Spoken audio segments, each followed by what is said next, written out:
As the leader of the Booner Path, I lead from the front. All right, boys. Lock in. It's our core foundation, man. Grit. I'm fired up. I'm fired the f*** up, boys. It's pumping right now. It's got my juice pumping, boys.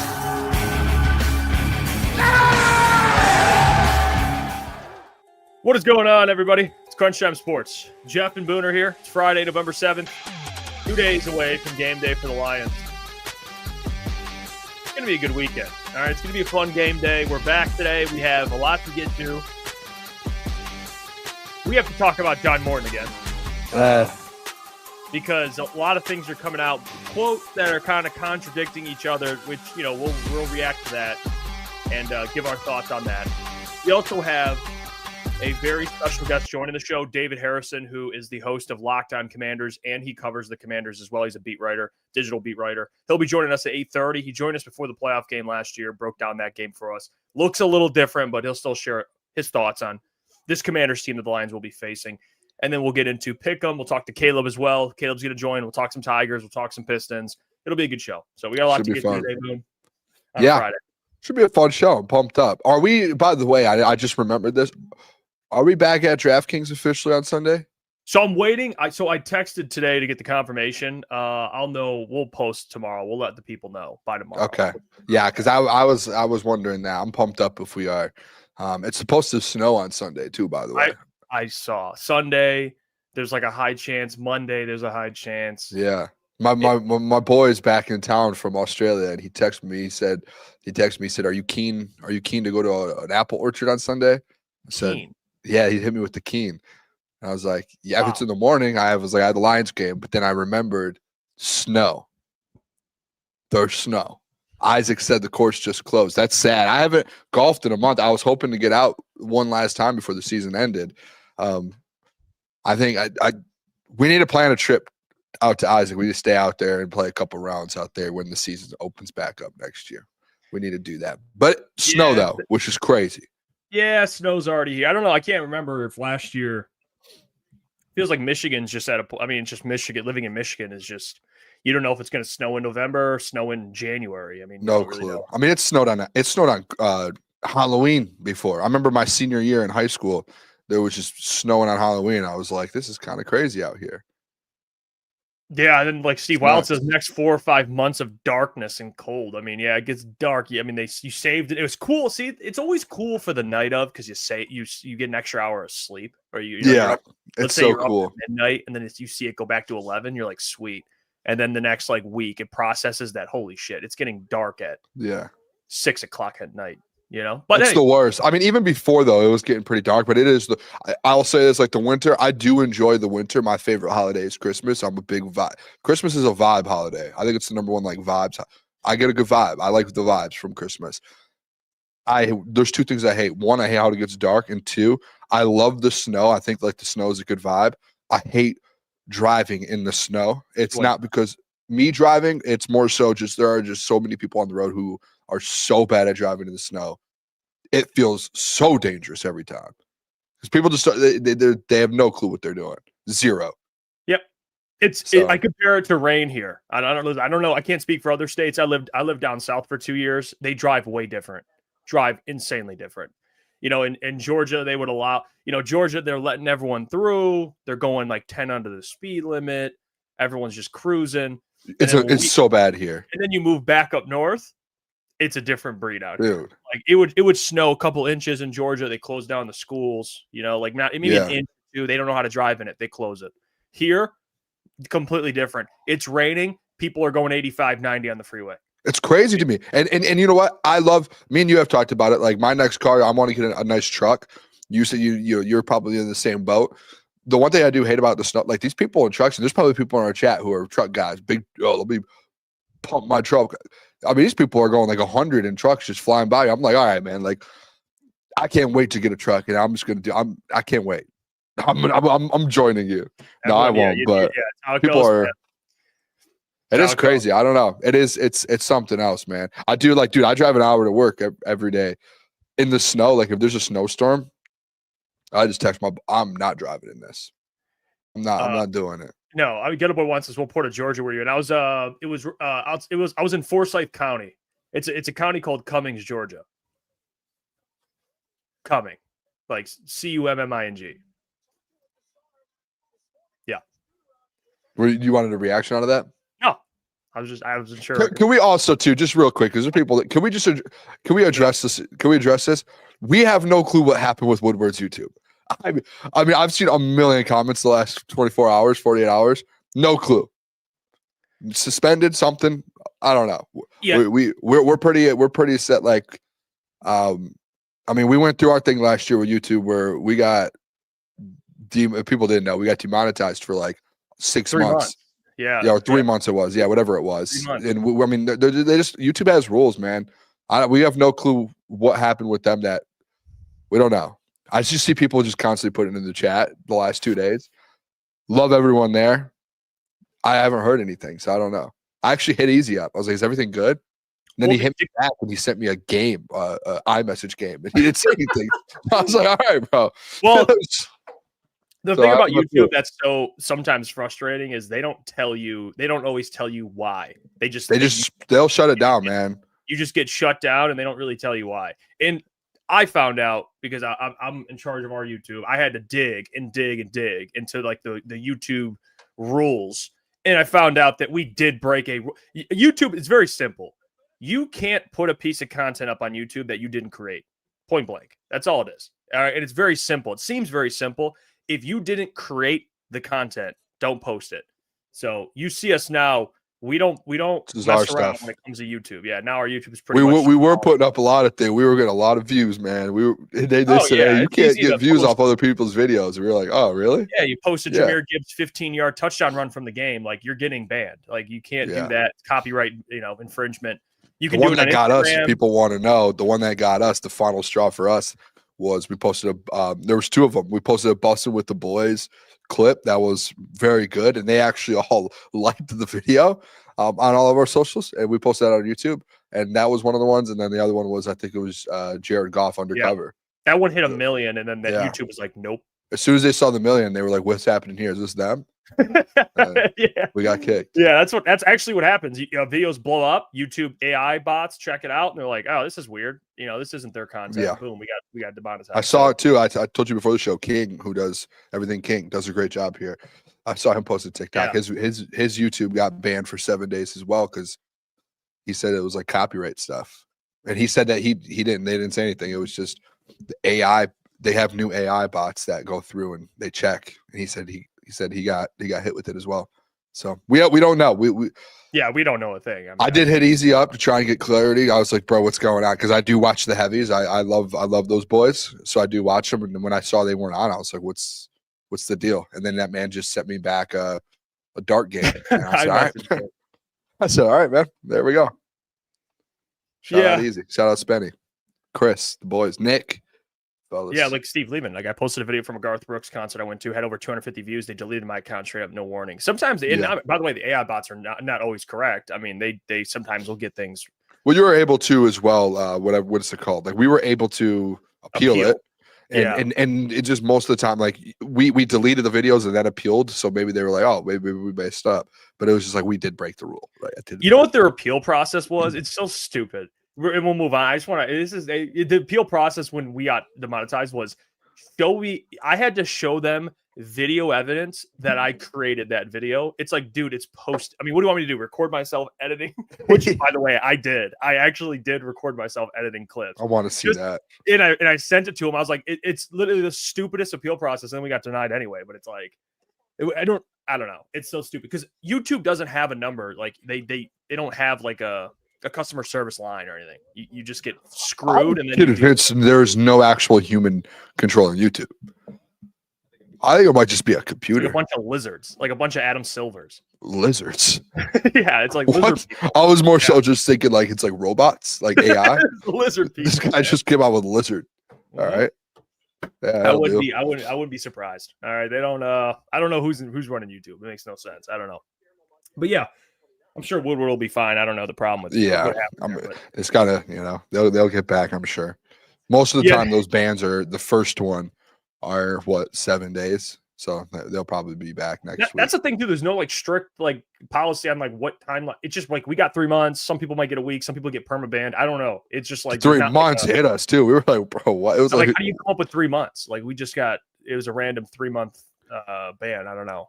It luckily it wasn't a year or something.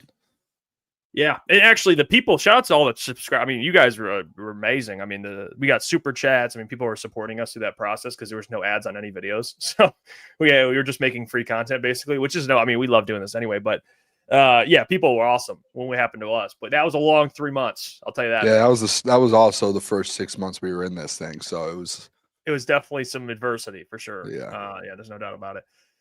The Lions are overcoming some adversity. Some players are expected to be back. There's an update Dan Campbell gave on Josh Pascal and DJ Reed. So that's good news. And then I have who practiced, but here's Dan talking about who could potentially be back, including Josh Pascal and DJ Reed. Let's take a listen. Well, Pascal, yeah, and I kind of dropped the ball on that one because that was literally after we talked about that. I think I went up to my office like, hey, yeah, Pascal's ready to go. I was like, what? Okay, that's great news. So that's my fault, but he looks great. You know, there's, as you would expect, a little bit sore, you know, but he got a really good day on Wednesday, did a little individual yesterday. We'll probably we won't have him practice today, but then he'll be roaring next week again. But very much like Mac, I mean, he was in there, you know, on Wednesday, like tearing it up. So really, you know, pushing our guys, which is good. He's ready to go. I mean, he misses it, you know, it's been a while. So looks good. Yeah. So yes, we've started his clock, and then Reed's doing well. I don't know if I can give you that timeline there again. I'd say early December, you know, somewhere in there. But he's looking good, getting better and better. Well, Pascal. There you go. Pascal, he's trending fast. You know, he's trending really fast. Said he looks like Aleem McNeil when he got back, and Aleem was like, I could go right away. He just wanted to get him in game shape. So Pascal's probably going to be back. You would think in a couple weeks, within the next 2 or 3 weeks. He was the player that I even said, I'm like, I don't even know if he'll play this year. We said that a week ago, and then boom, all of a sudden he's like, oh, by the way, he's back in the building. He's back. Yeah. Not only is he back, he looks apparently really good. And then DJ Reed, he said early December. They also came out with the injuries for the game itself, which here you go. This is the injury report. So Miles Frazier, obviously out. We expected that. Kirby Joseph, the other week, he's out. Good. Rest. Yeah, rest. I agree with this call. Yeah, get some rest, man. Pat O'Connor, left guard. No, I'm just kidding. Shout out to Jeremy Reisman, had him at left guard. He's out. Jacob Saylor's out. So, you know what that means, right? If Craig Reynolds plays. Hey, Jameson Williams, kick returner. Oh, Josh Pascal. J-Mo. Taylor Decker's questionable. I think he'll play. I don't know. The way Dan talked about it at the end of the press conference, he said him and Panay look really good. But we'll see. Craig Reynolds, like I said, questionable. Malcolm Rodriguez, questionable. That's it. That's a big one. He's questionable now. Dan Skipper, questionable. Grant Stewart, questionable. And Daniel Thomas, who was actually returning from an injury, questionable as well. So, Panay. Rodrigo being questionable is actually really sweet. That fires me up a little bit, if I'm being honest. Wait, who? Malcolm Rodriguez. Oh, yeah. Rodrigo. Yeah. The fact that he's just not out, that there's actually a chance, because he could be doubtful, right? Like to where it's like, he probably won't. Questionable. Like questionable means like you're trending towards playing. Well, the thing I was happy about is I was reading about Taylor Decker. You see how it says shoulder? Yeah. We don't see anything about the knee. All right. He said the knee wasn't as big of a deal as he said. I didn't think it was a big deal when it happened. So the knee isn't like bothering him, at least from what his words are. So it's still the shoulder. Probably just was like a stinger in the knee, just a little something. It wasn't as big. It looked worse, obviously, watching the game, but he's questionable to play. So we'll see. Not that I think he'll play. You know, it's been very good, but I hope he could play. Who's not on the list? Panay. Yeah, that's a great one. Panay is in, good to go, and I think Taylor Decker's going to play. So your O-line, it's really you're just missing your left guard. That's essentially it. So I feel like that's a little bit more positive than what people thought. There was like a chance earlier this week where you were going to be out without Taylor Decker, Panay Sewell, Christian Mahogany. Like there was a little moment that was going to happen. It was like, oh, this is going to be a disaster. Even though it's the Commanders, they still have their defense isn't that. I don't think as beat up as their offense is. So it's like still a decent defense. So yeah, what do you think the O-line looks like? You think it's Yodi? Yeah, it should be Yodi. If I'm just being honest, it should be. The only other person, maybe it's Tristan Colon. I don't know if he's played left guard in his career, but I would think Yodi's kind of the one where they feel most comfortable because he's played it. And in camp too, he was the backup left guard, and he kind of rotated in there sometimes when Chris Mahogany would come out. So I feel like they're pretty comfortable with that. I mean, dude, he started in some big games at left guard for you. He has. Yeah, I would think it's Yodi too. The only thing I would see with Cologne is if like something happens to Graham, they would put Cologne out there at center. But I think it's going to be Yodi at guard unless something else happens. But he's probably the guy you trust. He has the most.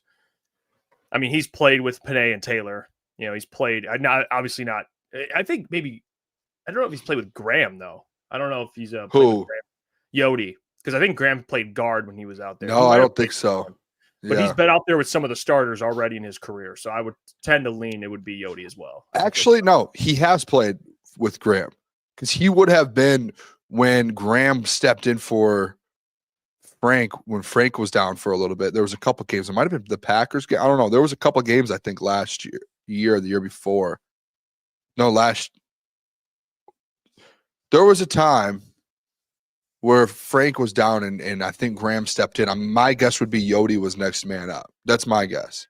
Yeah, probably. Could be really wrong with that. But he's got the most off. chemistry with those guys. I mean, he's been in the room, and he's ready. For sure. Yeah. By the way, Nick83 says Titans release Diggs if he clears waivers, so the Lions bring him back home. It's safety depth, but there's probably a reason why he got released. I mean, it is the Titans. I saw it. He asked to be released because the Titans suck. So he asked. Come home. Yeah, no, come back to Detroit. I would not be shocked. Yeah, I like Quandre. I think, even though he's lost, he's not Quandre when he was in Detroit, but he's still a vet. So I wouldn't mind it. I mean, he'd be dirt cheap. He just wants to probably play for a contender at this point in his career. I don't know what he has. I haven't watched the Titans, obviously. So it just depends. The question is if Brad thinks that Quandre Diggs is an upgrade. I know this sounds ridiculous over Thomas Harper or Eric Hallett or Daniel Thomas. Like that's what if he doesn't believe, maybe he's like seen them play already and he likes what he has in Thomas Harper and Eric Hallett, then he won't do that. But I don't know. I would like Quandre, yes, to answer that. I think it would be a good depth. I mean, people were talking about trading for a safety at the deadline. I didn't get it. I guess I do understand because Kirby's down. But Quandre would be a good fill-in. Yeah, I agree with that. So I want to play the video Easy put out. Here we go. Yeah, can I say this before we do it too? Because we had our argument yesterday. I still stand on to a point, like it's not fully just on John Morton, but it wasn't a good look for me that in the next 24 hours following that, all this evidence comes out of all the offensive linemen essentially being like, it's the scheme. And John Morton being like, scheme's good to go. Like, that's not good on my end. I was trying to stick up for John Morton to his point. Like, I put a lot of blame on him. That was my, I did that. But also, like, I do think, like, as a coach's mind, it's like, hey, you do need players to perform. Like I get it. It might be scheme. At the end of the day, like, God, you got to step up and play some football.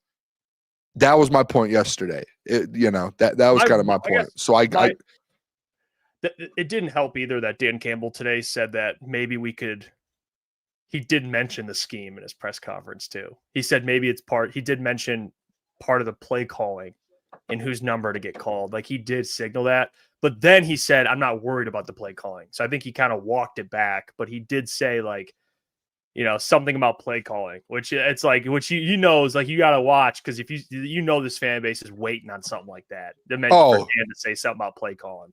Yes. So the thing, dude, I actually never thought, if I would be honest, I thought the John Morton thing was always going to work out.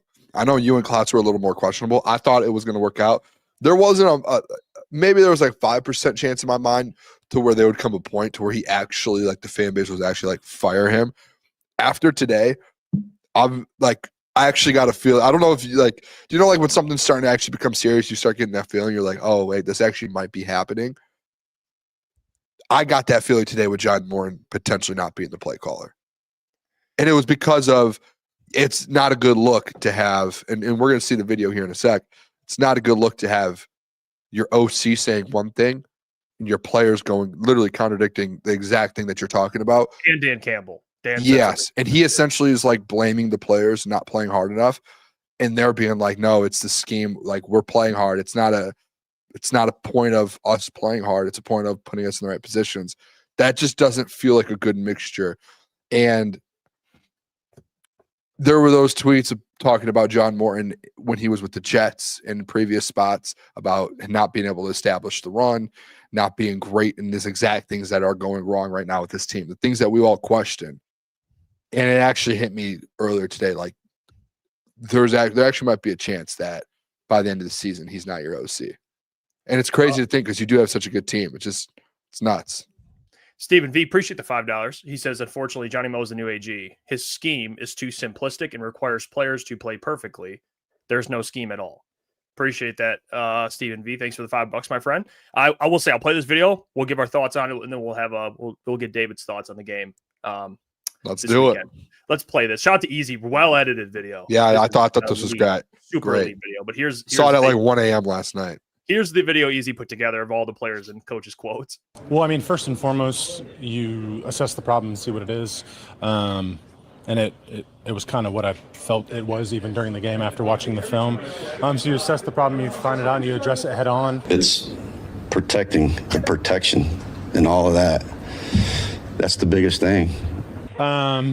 It wasn't as much of guys just like, one-on-one, man-to-man getting their ass beat. I'm just saying, guys are breaking down, and it's one or two guys when you watch it. It was more just being on the same page. No, the IDs have been good. Use some 7-man protections, right? I can draw up all these plays we want. If you don't protect, there's some things that you can do. this is fixable. That's the beauty of it. You know what I'm saying? Well, I mean, first and foremost, you assess the problem and see what it is. No. And some of the quotes too. I know you have some quotes too that you post on your Twitter. Yeah. All of these are just like this. Can you pull that tweet up? Yeah, so you can look at them. So I took Dan's quote and then John's quote, and then I have Taylor, which Will Birchfield put out. Taylor. This one is so shocking, dude.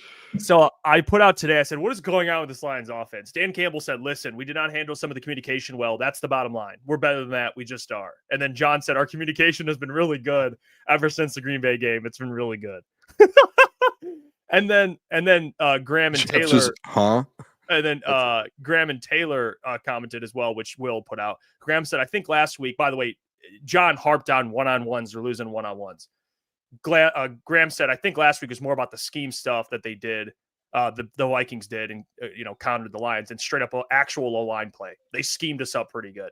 Decker said it wasn't as much of a guys that one-on-one, man-to-man getting their ass beat. It was just more about being on the same page. So you have Dan, Graham, and Decker echoing similar things, and then Morton saying completely something different, which is basically there's no communication issues. It's on the O-line to play better. And then the O-line's it was less about the one-on-ones, more about the scheme, and Dan kind of echoing something similar. Everyone besides John Morton is coming out and saying, no, it's the scheme. We're the scheme's not good. Communication's not good. And John Morton's just sitting here going, guys need to win one-on-ones. Communication's great. I don't like that. In the building, there's got to be some conversations probably. I don't know, but. That's not, And I'm not trying to use this as like, I don't want to make this just I'm trying to dunk on Morton. I'm just going to say this, like, take Morton. This is just not good for any organization when people are saying different stuff like this. That's never a good thing. No. I mean, this is like when he was in New York. Like, there's just issues going on where you're like, hey, what's going on? These are the conversations we had when he got hired to where, Ben Johnson, you never had these issues with him in-house, right? You never did. And what the crazy thing about this, I'm going to be honest, and this is why I had the thought process go through my head today about John Moore not being your play caller, let's say come December, is Dan Campbell and Anthony Lynn were really, really good friends. Like, that wasn't like just a strictly football relationship. Hey, I'm going to hire a new OC that I've never met before. It was well known that him and Anthony Lynn, like, they knew each other. That was a close friend of his. He was quick to let go of Anthony Lynn. Like, he was just like, not working. We can't do this. Right. Yeah. Like, so Dan Campbell isn't a guy that's like, I'm going to stick with my guys. As much as he preaches that and says that, he will make changes. Like Antoine Randall, wasn't he the one that I think it was him, that the wide receivers coach that he kind of like cut ties with, correct? Mid-season? Yes. Was it Antoine Randall or was it one before? No, not Antoine Randall. Excuse me. It was a Antoine Randall was last year. It was the was incredible secondary. in They let go of Chicago. the secondary coach that ended up going to the Rams, I believe. Yes, and he ended up being like a very good coach. Like he took over for a game. Someone's gonna know it. Yeah, I'm drawing a blank Not his right name, now. but you're right. Dan will make a move. Yeah, and he will, even if he likes guys. But he's like, if something's going wrong, like we can't sit here and let this just keep happening.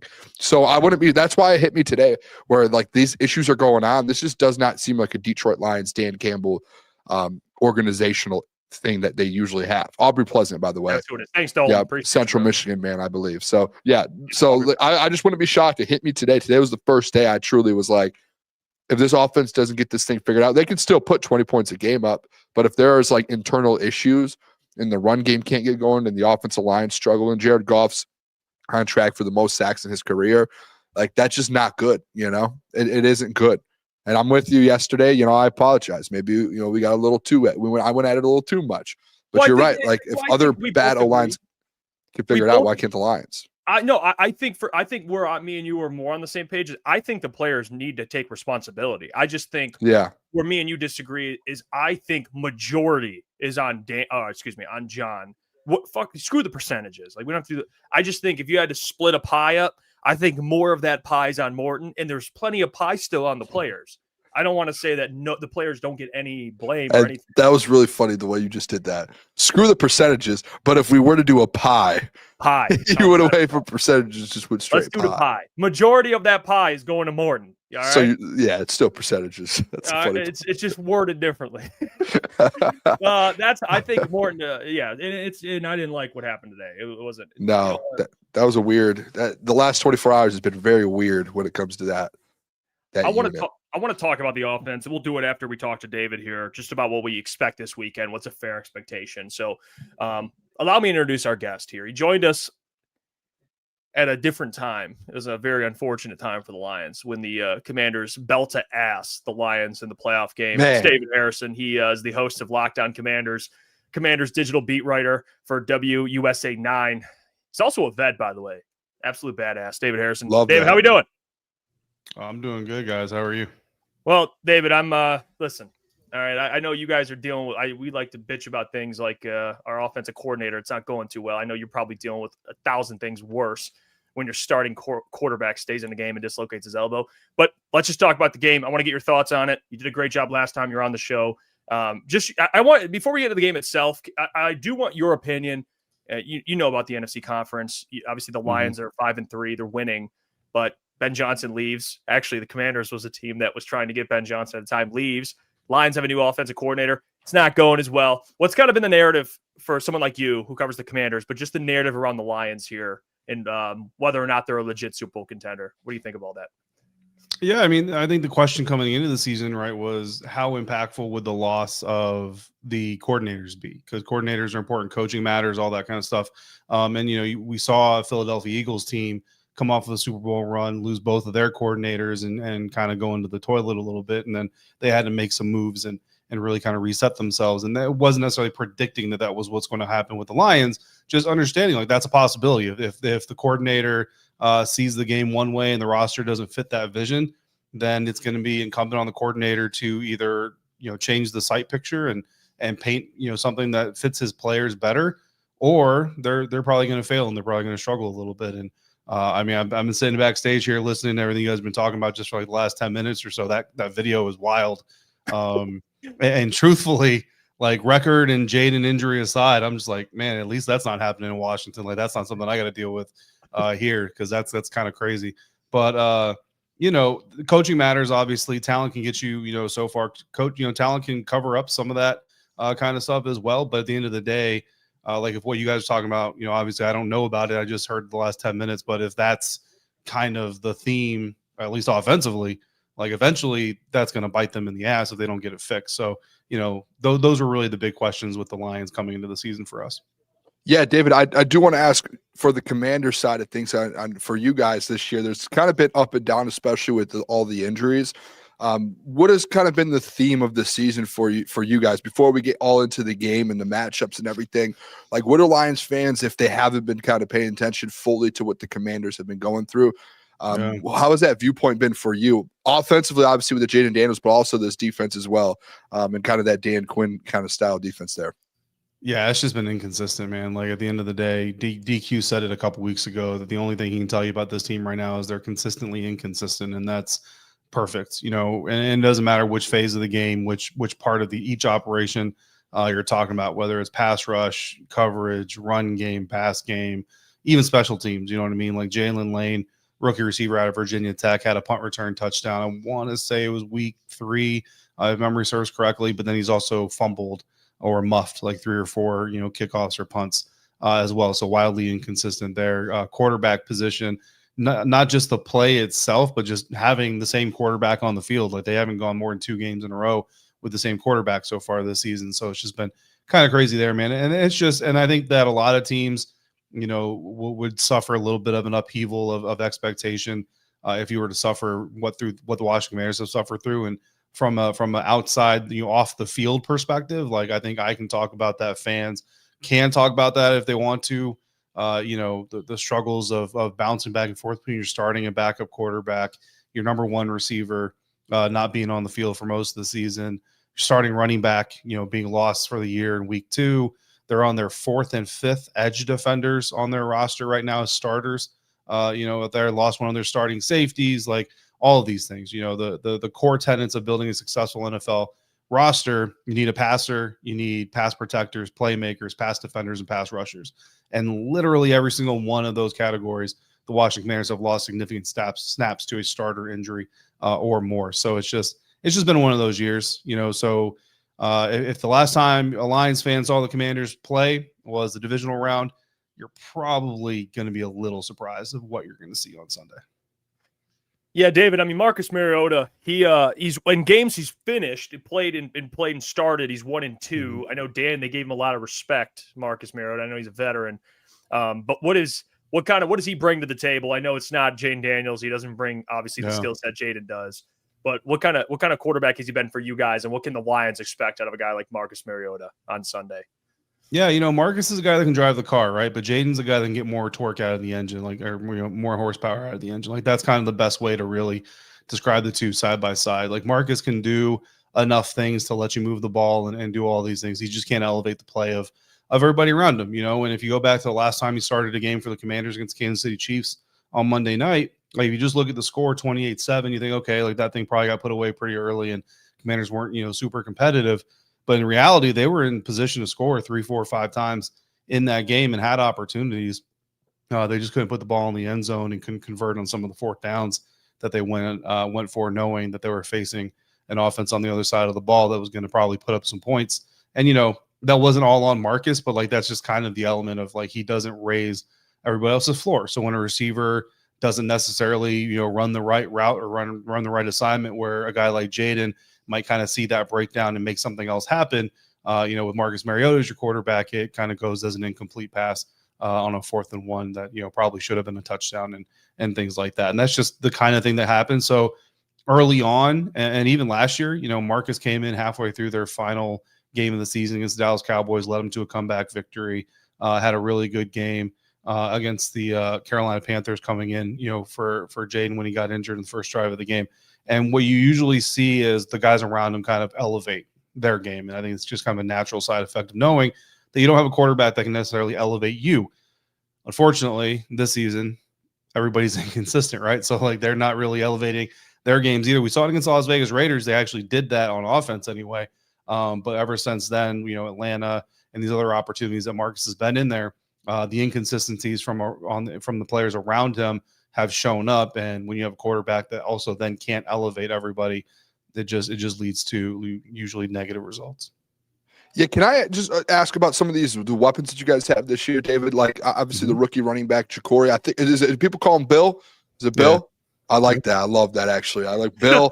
And then obviously Deebo Samuel is the addition. Terry's kind of been hurt. I don't know if you have an update whether Terry's going to be playing and if he's back. And then the same thing as well, Luke McCaffrey. He's actually been – I felt like I've watched Commanders a few times. surprisingly like making plays in kind of bigger moments. And I know he got injured last week in the first, I think the kickoff. And if you have an update as well on Luke McCaffrey. Yeah, Luke went on IR. He's got a broken collarbone. He's done for the season. Yeah, he's had a year too. He started coming together a little bit. He's definitely taking strides. I mean, I think he's best as a kick return specialist, and even on special teams as a cover guy and kickoff returns and all those things. But yeah, he was taking strides as a receiver as well, certainly. And looking forward to seeing him get back to it next year and see what he can do with another offseason to kind of work on everything that he's got going on. The good thing is he'll miss, he's expected, I should say, to miss the rest of the season. But regardless, he's going to have pretty much the entire offseason to be healthy and continue to work on what he's doing. Terry McLaurin is not going to play this weekend. We haven't seen him at practice since he aggravated his quad against Kansas City Chiefs. And personally, I don't expect him back till at least after the bye. And there's a little bit of a nagging feeling in the back of my head that we may not see him at all for the rest of the season. But that's a conversation for another time on a Commander show, not a Lions show. But yeah, the Lions aren't going to see Terry. They're not going to see Luke. Debo has been solid, right? But like the thing about Debo Samuel, I remember, so I'm part of our Locked On NFL National show as well. And we talked a lot about Debo last year. And the point I kind of kept trying to make to people that were down on Debo is, not just the injuries, not just the illness that he was dealing with last year where that caused him to lose a lot of muscle mass, but also I remember covering Debo coming out of South Carolina when he was entering the National Football League. This is not a guy who's ever projected to be, expected to be, or supposed to be a number one wide receiver. He's a number two guy. He needs to be able to play off of somebody. And I actually did a little bit of a breakdown in the offseason once they traded for him on years where Debo Samuel played at least the majority, at least I think 75% or more of his games with a legitimate number one receiver opposite him, a guy like Brandon Ayuk.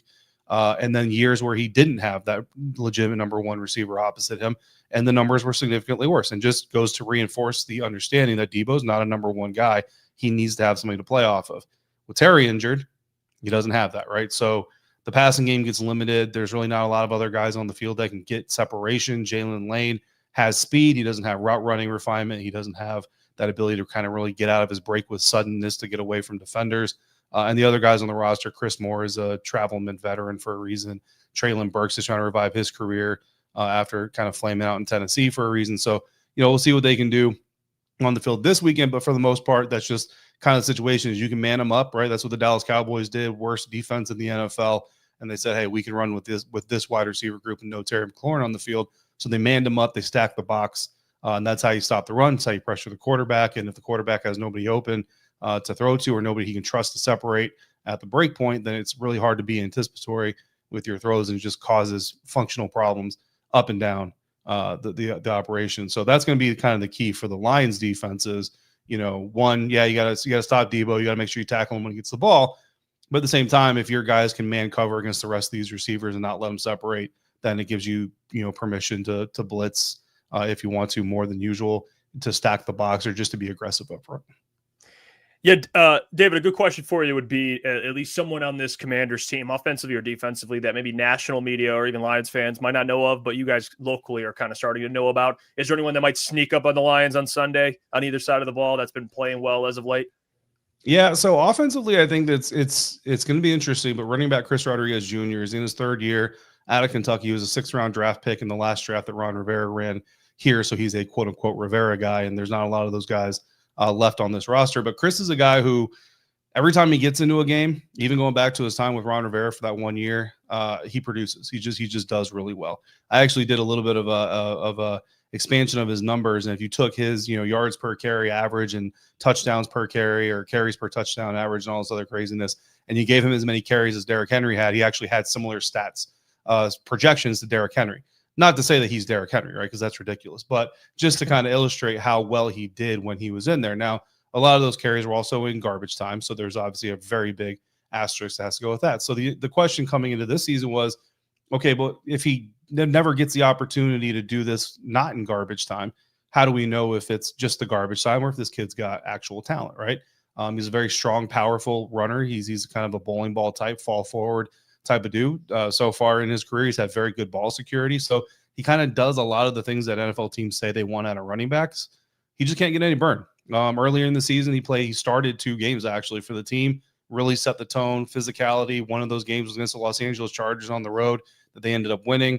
It kind of looked like basically like body blow the defense. And then you bring in Bill, the rookie 7th rounder, Ja'Cory Krosky Merritt, allow him to get some gash gash runs against a tired defense, balance it out with the veteran Jeremy McNichols, and then come back and finish it off with Chris again when you have the lead and run the clock out. It worked beautiful for 2 weeks, and then they just never did it again for some reason. Well, last week, down 21-0, Cliff Kingsbury went to Chris Rodriguez Jr., and if you actually go back to the tape and you go back to the stats even, you'll see that Chris actually had a really nice game for himself. It got washed away because the team as a whole was a disaster, right? But Chris actually had a really nice game.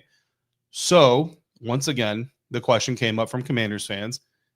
Will Chris Rodriguez finally get the opportunity to contribute when the game is actually competitive? Because he's proven time and time again that when he gets the ball, he's very effective.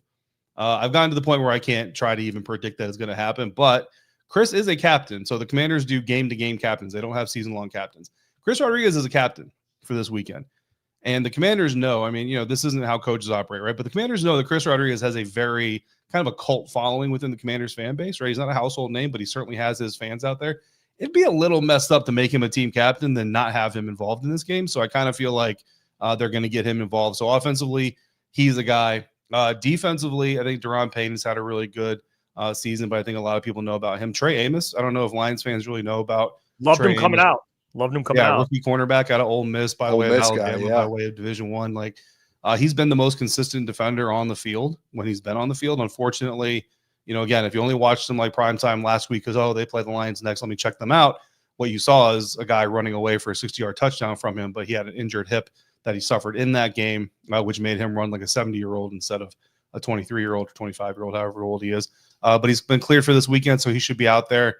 Long, athletic, press man corner, aggressive player. Certainly not a guy that Jared Goff is going to be afraid of, but also a guy that can make some plays if he gets the opportunity. Hey, two guys I want to ask about. One, Mike Sainristil, who from Michigan, or not from Michigan, but went to Michigan. Everyone in the state loves him. Seems like he's having a big year. He has over 7 pass deflections, 3 interceptions. It seems like he's having a great year. Can you talk about one, Mikey Sainristil and the season he's having, but also I think a lot of Lions fans, I just want to get your thoughts on the situation with the Frankie Luvu thing, because I think our show, actually, we talked about Frankie Luvu a lot the last couple of years. We actually like him. He's a fiery guy, plays extremely hard, and obviously he's had this hip tackle situation this season that everyone has the magnifying glass on. Lions fans were expecting him not to play, and then boom, we all wake up at like 6 a.m. the other day, and it's like, oh, no, it got reversed.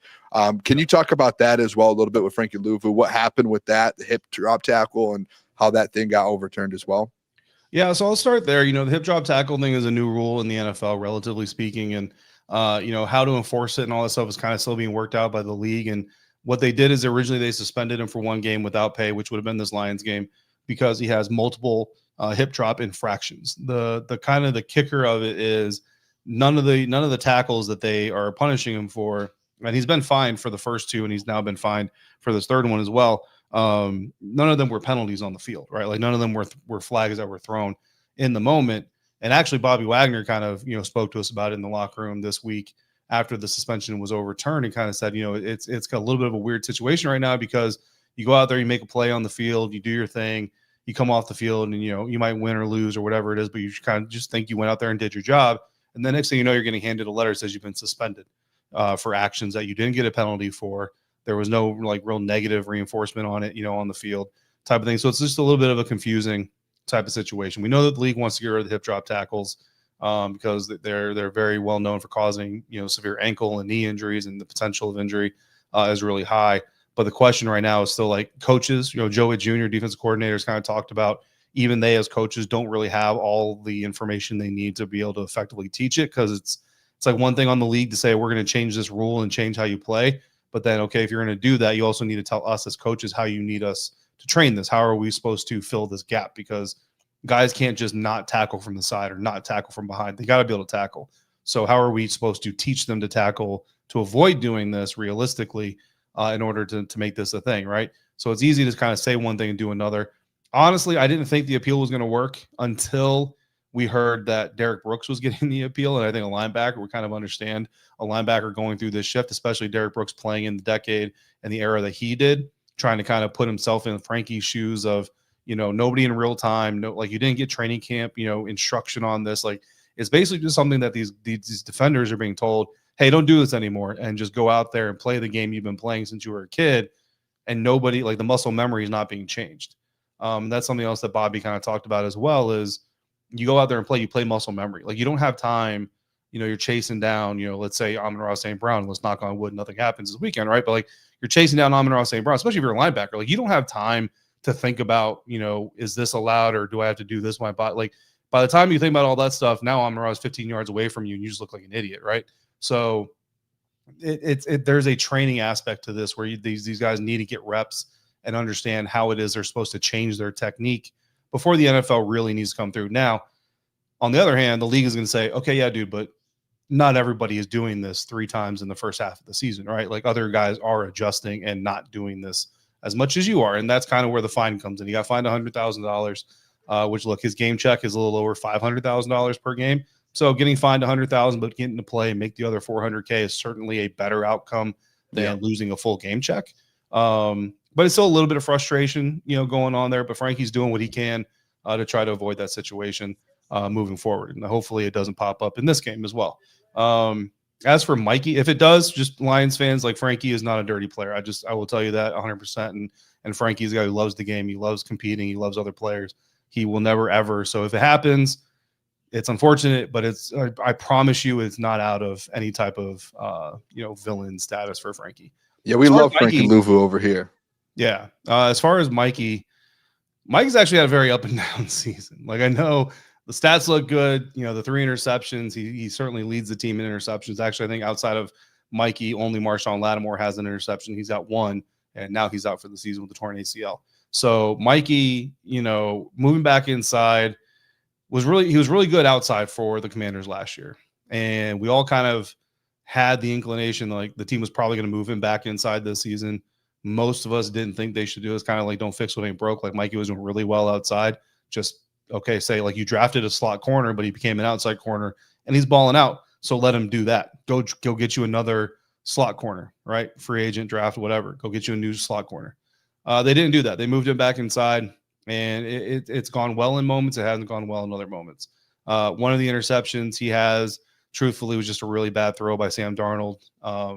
If you go back and watch the play, not that I'm trying to encourage people to go back and look at Mikey's bad tape, but go back and watch the play. If Sam Darnold throws that ball where he's supposed to throw the ball, not only is it probably a completion, it's actually probably a touchdown, because Mikey's pretty much burned on that play, and there's nobody behind him to help him out. One of the touchdowns against Seattle Seahawks, Mikey got beat off the line of scrimmage pretty badly.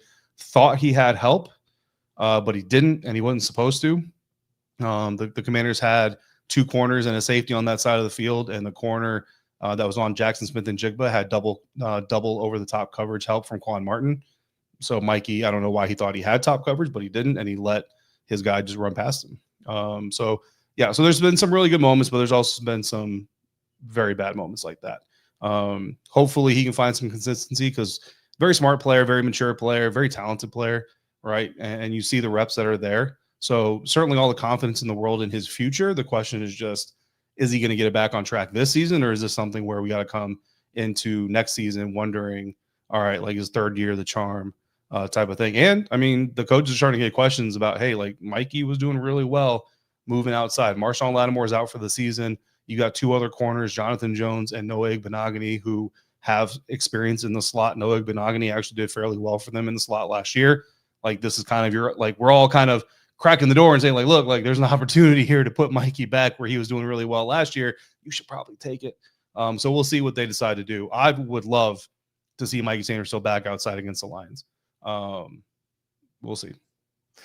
Well, David, before we get you out of here, let me get your score predictions. I think the Lions, last time I checked, were like 8.5, 9.5 point favorites. It could change. I don't know what it is right now, but how do you think this game plays out on Sunday? Yeah, so I've stopped doing score predictions, to be quite honest with you guys. Do you think the Lions cover? If you want to, I will just say this: it's really hard right now. Like, you love the locker room, I love the coaching staff, and I will tell you, like, there's no lack of confidence in this team. They're not defeated, So if any Lions fans are expecting a Commanders team just come in kind of like, head down, all this kind of stuff, like, that's not what this team is going to do. They're definitely going to come out and try to compete. Again, it doesn't mean that they're not going to get blown out 44-7 or something like that, but they're definitely going to come out and try to compete. but it's really hard at this stage. And I've been honest with my audience on Locked On Commanders as well. Like it's just really hard at this stage to come into a weekend and just have a whole lot of confidence, especially when you're playing a team that, I know the Lions have had their up and downs and all that stuff this season as well. They just lost to the Vikings, all that. But you just kind of see the moments, right? Like that, like the Lions seem to me, and I haven't watched every Lions game, but the Lions seem to me is just a team that's like, okay, if this clicks in this moment, if this clicks in that moment, it's a totally different situation. I know a lot of teams can say that, but this Commanders team is so far away from that. Like it's not even just a couple of clicks left or a couple of clicks right and you're right on target. Like this thing has been pretty far off course over the last month or so. So it's not very easy to have a lot of confidence when you're talking about this team. I would not necessarily expect them to cover even an 8-point spread, 9-point spread at home. Well, there you go. We appreciate you, David. Thanks for joining the show. You guys can check out David, of course, on X at DHarrison82. Good luck this weekend, David, and we'll talk to you in the near future. They'll probably play again sometime. We'd love to talk to you. Appreciate it. Thank you. There you Thanks, go. David. David Harrison joining the show, talking to the fellas here. He is great at what he does. He's awesome. Elite, man. And it's I guess we look at some of the issues the Lions have, and they're not. Listen, every team has its own issues. Listen, you're starting quarterback for a handful of games. I read that Gene Daniels isn't getting surgery, so he should be back this season, I guess was like the report. Because I almost dropped him in fantasy. Thank God I didn't. Yeah, no torn Other ligaments. teams are dealing with worse. Is it ligaments or what are they called in your arm? I don't know exactly. Because I know. Listen, I'm not a doctor, but I know. I'm not a doctor. I'm not a doctor, but I'm just guessing that dislocated elbow. You could. I don't know if you just like pop it back into place and then it just kind of heals. You know what I'm saying? Like it's not like a surgery thing. It wasn't as bad. If it was really bad, you probably need surgery. Then you're probably out for the year. But I guess what he had, it's like, it's like you ever see actually. When I was younger, my sister actually dislocated her kneecap. Kneecap dislocated. I've seen. Do you want to? They pop it right back in. Yeah. And after like whatever amount of time, it's good. So crazy story. Than it is. When I was in 6th grade, I was on the wrestling team, and we were at a match, and a kid got thrown down and put his arm out to stop it like this. And his arm went from here to here, and like his whole arm went backwards, kind of like Jaden Daniels. But instead of what Jaden Daniels like didn't tear it, this arm was completely back this way, and it was snapped. Everything. It was, and then I think about I'm in 6th grade wrestling. I'll tell you what, that was my last year of wrestling. I went to play basketball in the winter instead of wrestling, so I was done after that. I was on my hooper. It's like, but yeah, that stuff. Good people.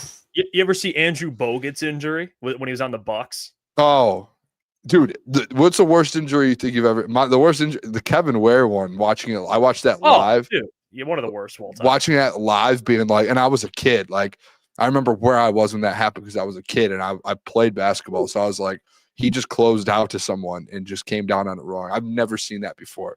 It was like, that's just very unfortunate for our guy, man. That's tough for Kevin Ware. Yeah, that's probably the Kevin Ware injury is probably the one that pops into my mind of like the worst. That one's so bad, man. I've witnessed in my life. There's definitely seen some bad ones though. Yeah, it's bad. All right, we got more to get to. Again, we have Caleb joining in the second hour, around 9:15 or so, to talk Tigers, talk Pistons. We'll get to pick them. We still have more to get to. I do want to talk more about the game. We'll get to I want to talk about the offense. I want to talk about the defense. We'll talk about what we want to expect this weekend. But before we do all that, I'm going to tell you about our friends over at Sleeper. So let's hear from our friends over at Sleeper, and then I'll see you after the break. Allow me to tell you about the sponsor of today's show, and that is Sleeper Fantasy and Sleeper Picks. By the way, Sleeper Fantasy, one of the fastest organically growing fantasy platforms in the entire world, with over 6 million users, active users, back in 2023, only continuing to grow in 2025 going into 2026. And they still earn some of the highest levels of engagement per user in the industry, because at Sleeper, it's not just about sports, it's about building personal connections and lasting memories. And you can check out my Sleeper Picks, which if it's available in your state, it's a real money product that connects friends over picks. It's so much fun. All you got to do is choose 2 to 8 of your favorite players. You can do a pregame, you can do it live, you can do it across different sports. Just pick more or less than the predicted stats, And on Sleeper, you can get up to 1,000x payouts. Share with your friends, get rewarded together. Use the code CT Sports, and they'll take care of you. Shout out to Sleeper, as always, for sponsoring the show. Now let's get back to it. Hey, by the way, Joe Theismann. I can't believe we forgot about Joe Theismann. That injury. Have you ever seen that? No, I have not actually. I've heard about it. I've never watched it though. I'm not like a let me go watch injuries. Like, especially like if I'm watching it in real time, I don't have a choice. So like the only ones that I've seen are really the ones that I've watched in real time. Like the Cam Scadby one, by the way, like I didn't want to see that. And then you're like, pull it up. We're like at the casino and you're like, pull it up. I'm like, I don't want to see it. And you're like, pull it up now. And I'm like, all right, dude. Like, I'm not, you know what I mean? So like, I'm not. I'm a sicko. Oh, for sure. And that was nasty. I didn't really want to see that. Would have been nice to go my whole life without seeing that one. Like, Hutches was nasty, dude. I hate seeing that stuff, dude. That's the worst, man. Whew. Yes. Anything. It's the worst. Yeah. Yeah, it's not good. Well, let's continue the offense conversation. So I mean, that was just what a bad. Yeah, let's just get away from injuries. These are. Well, wasn't there one recently? Oh, I'm sorry to keep going. The worst one, Gordon Hayward. Oh, first NBA. That was the Gordon Hayward one. The problem with that one, caught a lob. He falls onto he fell on the pad on the back of the hoop. He went up and then came down, landed on the pad of the back. That was Paul George at Team USA. Oh, that one was bad. Oh, I'm thinking of Paul George. You're talking about Paul George. I know I'm thinking of Paul George. Yeah, no. The Gordon Hayward one too was really the Gordon Hayward one was bad because that was the opening night of the NBA and that was the primetime game. So everyone was tuned in. And Gordon Hayward just signed a deal with the Celtics, I believe. And it was just like career year in Utah. Yeah, it was just like such a big deal. It was like, oh my gosh, no way.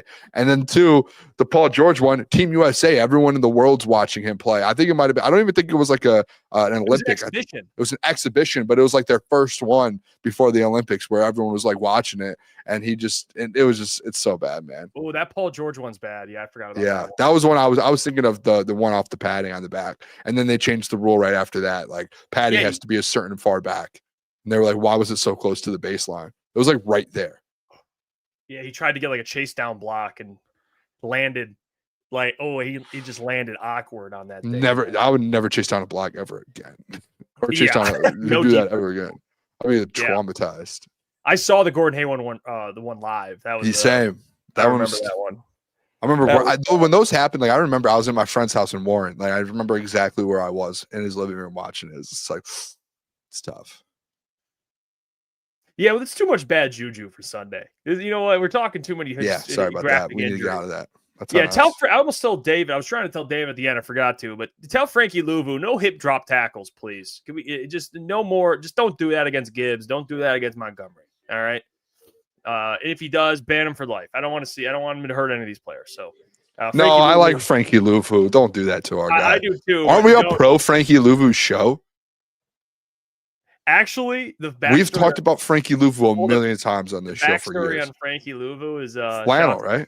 Sam Flannel. Yeah, me and Lukas used to crap on Frankie Luvu, and not that we thought he was a bad player, but we thought Sam was like hyping him up. We're like, what, Frankie Luvu? And then Sam was like, no, he's a good player. This was like years ago, and he actually is a fucking good player. Yeah, he kind of turned after Flannel. Like, Flannel was Flannel was early on Frankie Luvu's stock. Flannel knows ball. Yeah, he was. That was when the Lions played the Panthers, I think. That was like years ago, and he was on the Panthers. But yeah, Frankie Luvu was back, which is, dude, he's good. I mean, the Commanders have a ton of injuries. I just checked their injury report. They have like Terry McLaurin out, obviously Jane Daniels out.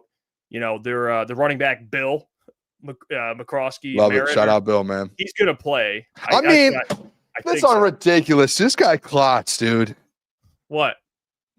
I don't want to see injuries. This guy just sends them in our group chat. And I just go, oh, Klotz text. I thought he was talking about Frankie Luvu about the show. And it's just a nasty injury. Like, come on, dude. This is ridiculous. What are we doing? What was the TJ Lane clip? Michael Daly just put Michael, did you guys talk about or show that clip of TJ Lane? Let me go check TJ TJ Lang. Let me go see his Twitter real quick. Yeah, what's going on? What's going on with TJ Lang? Maybe he said something about the offensive line. I'm guessing maybe it's on 97.1. He said talking about the offense. No, I didn't see it. I like TJ Lang, even though he went at Klotz and I think it's fair.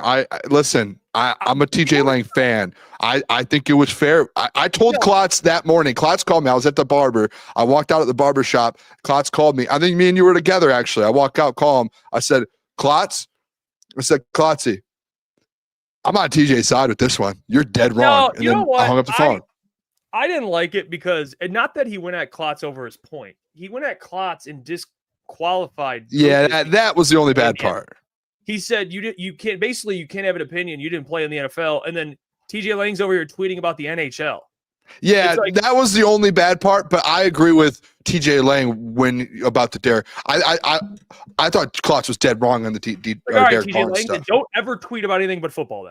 Then we'll just go that way. Yeah, that's fair. But I do like TJ though in his analysis. He does. But I stand on business where I didn't hang the phone up on Klotz. I kind of did, but I just said I think you were wrong. I'm on TJ Lang's side. I was done. Klotz knew that too. I said that to him right away. I said, "You're on the island on this one, brother." So Boone just sent me the clip. So we have the clip here. I'll play it. This is 97.1 to check it. But here's TJ Lang talking about the offense. One of the most frustrating game plans that I have watched. I didn't get through much of the film before I got on with Costa and Jansen. Finished it up kind of Monday. Went back and rewatched it again yesterday. Even more frustrating than I remember being in the booth on Sunday. They are literally showing you what they're doing every single time, and you are making zero adjustments. You're just saying, Jahmyr Gibbs, I know they're blitzing through the A-gap. Sorry, buddy.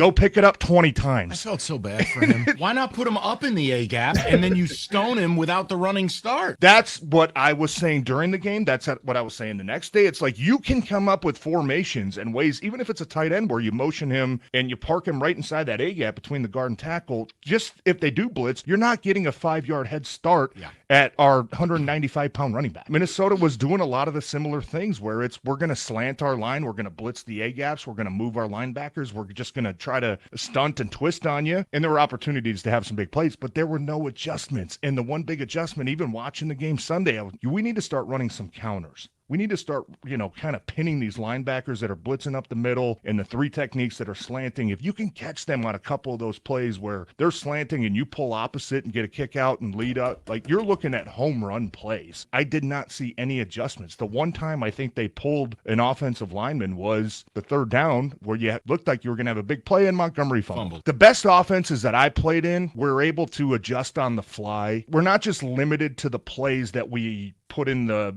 install for this week, right? If there's a play that we haven't ran maybe in 4 weeks, but it was really good against, Baltimore when they were shifting and blitzing through the A-gap, we can always adjust to that. TJ Lang spitting back. Wow. Hasn't that been something, the end of that there, talking about if we need to run a play from weeks ago, that we're not just relying on what's in the game plan? I think that's something that's been talked about when Ben Johnson was here, that him and Dan that they would do, to where at halftime or even the second quarter, if they notice something, that they just could go back, boom, and get something from week one. Like Ben's talked about that before. And it feels like maybe John Morton's like a little more simplistic. And after the Green Bay game, Jeff, you remember where he said with communication, we're just going to now just stick to this specific script and these specific plays. And we're going to make this very simple for them because of the communication for the young guys. I think that hurts you a little bit. And TJ Lang kind of put that all out there right there, basically being like, hey, you're just doing these couple things and it's easy to read your offense right now. Well, you notice, like, remember when Jahmyr Gibbs posted the plays or the formations, and they asked Ben and Dan, and Ben was like, we're not worried about that, man. Like, we run so many different plays out of so many different formations that their teams aren't even you can watch film and see, okay, they're running, they're in 11 personnel here, 12 personnel here, but they're going to run different plays out of different sets, and you're going to be so confused. It's hard to game plan for it. That's what makes great offensive coordinators. Is Ben and Dan had a hand in this too. Like they both were able to scheme up super creative offensive plays, but also keep defenses guessing. Because at the end of the day, coordinator versus coordinator, it turns into a chess match after scripted plays are done with. After you get done with all those scripted plays you work on, then it's just straight up chess match. And then you have, your offensive coordinator, and same with Calvin against the opponent's offensive coordinator. But it's this chess match through a game that Ben was just very good at. Like, it was just a fact. And you would get in these deep game situations where you needed a first down, or you needed this play to get somewhere, you needed whatever, and it would happen. They would figure it out. And yeah, what did Ben say? The well is deep. Remember they said that about plays? Yeah. Like, the well is deep. Like, we got a lot. Like, we ain't. It feels like this is more simplistic. The thing too, remember Ben used to set up plays for week 7, 8 in week 1 and 2. Yes. And then he would go back to things from week 1 and 2. And he was doing that throughout the whole season from week 1 to week 18, all the way to the playoffs, and thinking about, hey, these could be, I'm not, obviously didn't know the matchups for the playoffs, but he was like, I'm saving some things. I'm this. Like, Morton's comments after the Packers game, where it was like, hey, we're getting more simple. Like, we're just going to break this down. It's going to be a few things we do. That's not good. Like, it's really not good, because now you see, like last week versus the Vikings with a good defensive coordinator and Brian Flores. Did Brian Flores ever do this versus Ben Johnson? No. Like, Ben Johnson had his number. And then all of a sudden now you get here and it's like Brian Flores looked like the best Brian Flores we've ever seen. He looked like Bill Belichick. And it was like, you do have the weapons, and I'm going to be honest, like, you average 30-something points a game. Like, yeah, with the weapons you have, you're going to still have one of the better offenses in the NFL. But if you're going to not change and make adjustments, and you're going to run things that people can look at film, like, you're in the NFL, they can watch it, and hey, this is what the Lions are doing every time they line up in this formation. Every time they're in 11 personnel, 12 personnel, like, we know exactly what they're doing. We're going to blitz, and we're going to blow it up. And it's just over and over. And then when you don't, they're not going to make adjustments, so let's just keep doing it. Your offense you can have all the weapons you want in the world. You're gonna lose. Like, you are. You're not putting. That's maybe why David Montgomery. Honestly, everyone's like, David's not having the best year, right? He's been struggling the last few weeks. There you go. Like, that's it right there. They're not giving David Montgomery any help. Scheme wise, no help. Nothing. I was talking to a good friend of ours, friend of the show as well, Russell Brown, and he's a NFL. He's an NFL Russell, man. He does stuff for, like, Detroit Lions podcast, Lions Wire. He's actually he's a coach. He's a football coach. Should get Russell on the show. I actually reached out to him. He's had made ESPN appearance. Like, he's a football dude, like, football dude through and through, X's and O's. He's always tweeting out film and everything like that. I actually was DMing him today because he's pissed at John Morton. So I just wanted to, like, chop it up with him and see his thoughts on it. He literally sent me he sent me 3 paragraphs, and he said, quote, this is what he said. He said, I genuinely think anyone could call plays for this offense, but when it's 3rd and 6 and you have your best wide receiver running a 13-yard dig route, it's very head-scratching behavior. Can't point the finger at the O-line when you refuse to let the quarterback get the ball out quickly.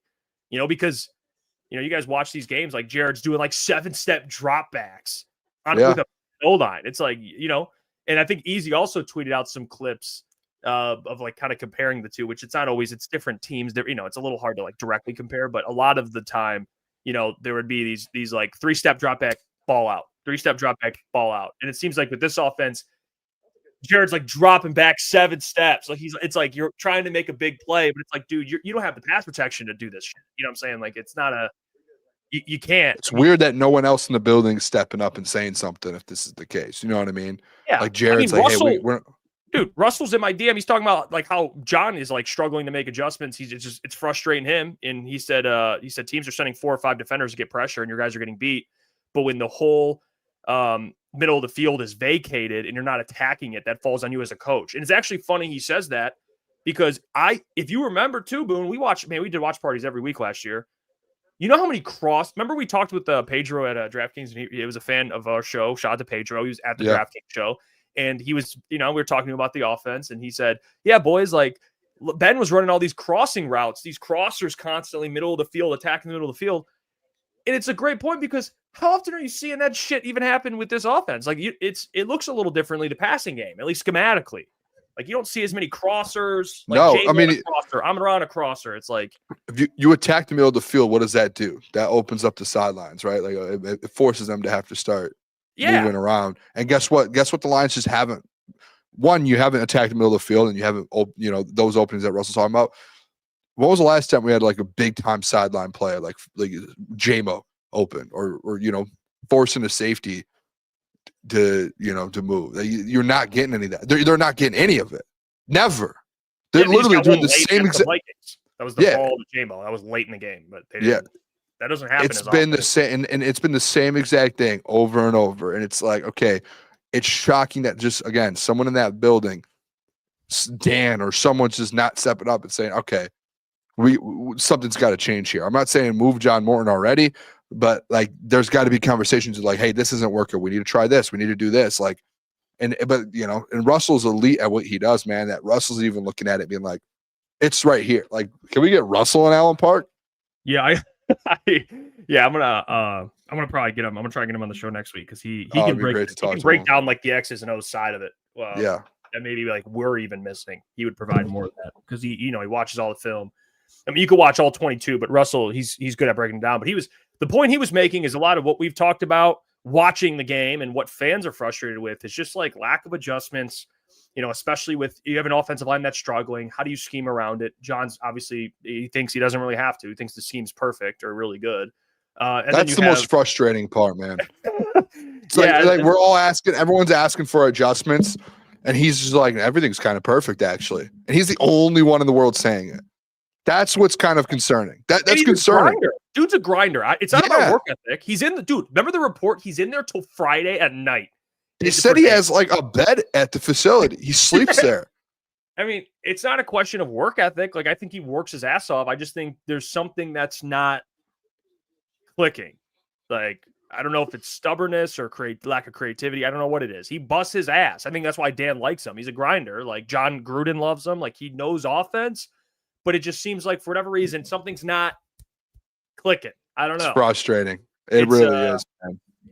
Yeah. It's Then I saw someone respond to your or one of our Twitters, one of our tweets on Crunch Time. Someone put like I think we were talking about it actually. It was the tweet where all the fans were roasting the offense. We were going through all the comments, and someone just had the bat symbol, and it was John Gruden for OC. It's like people are just like, fuck it, go get John Gruden, dude. I don't think he would do it, but I like the idea.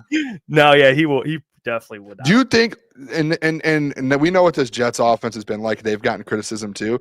Do you actually think that if they hired Tanner Engstrand, that it would be a little different based off of what you've seen in New York? Because it hasn't been great in New York. And I know they don't have a quarterback, but we've watched some of the play calls there, and some of those play calls have been very questionable in New York.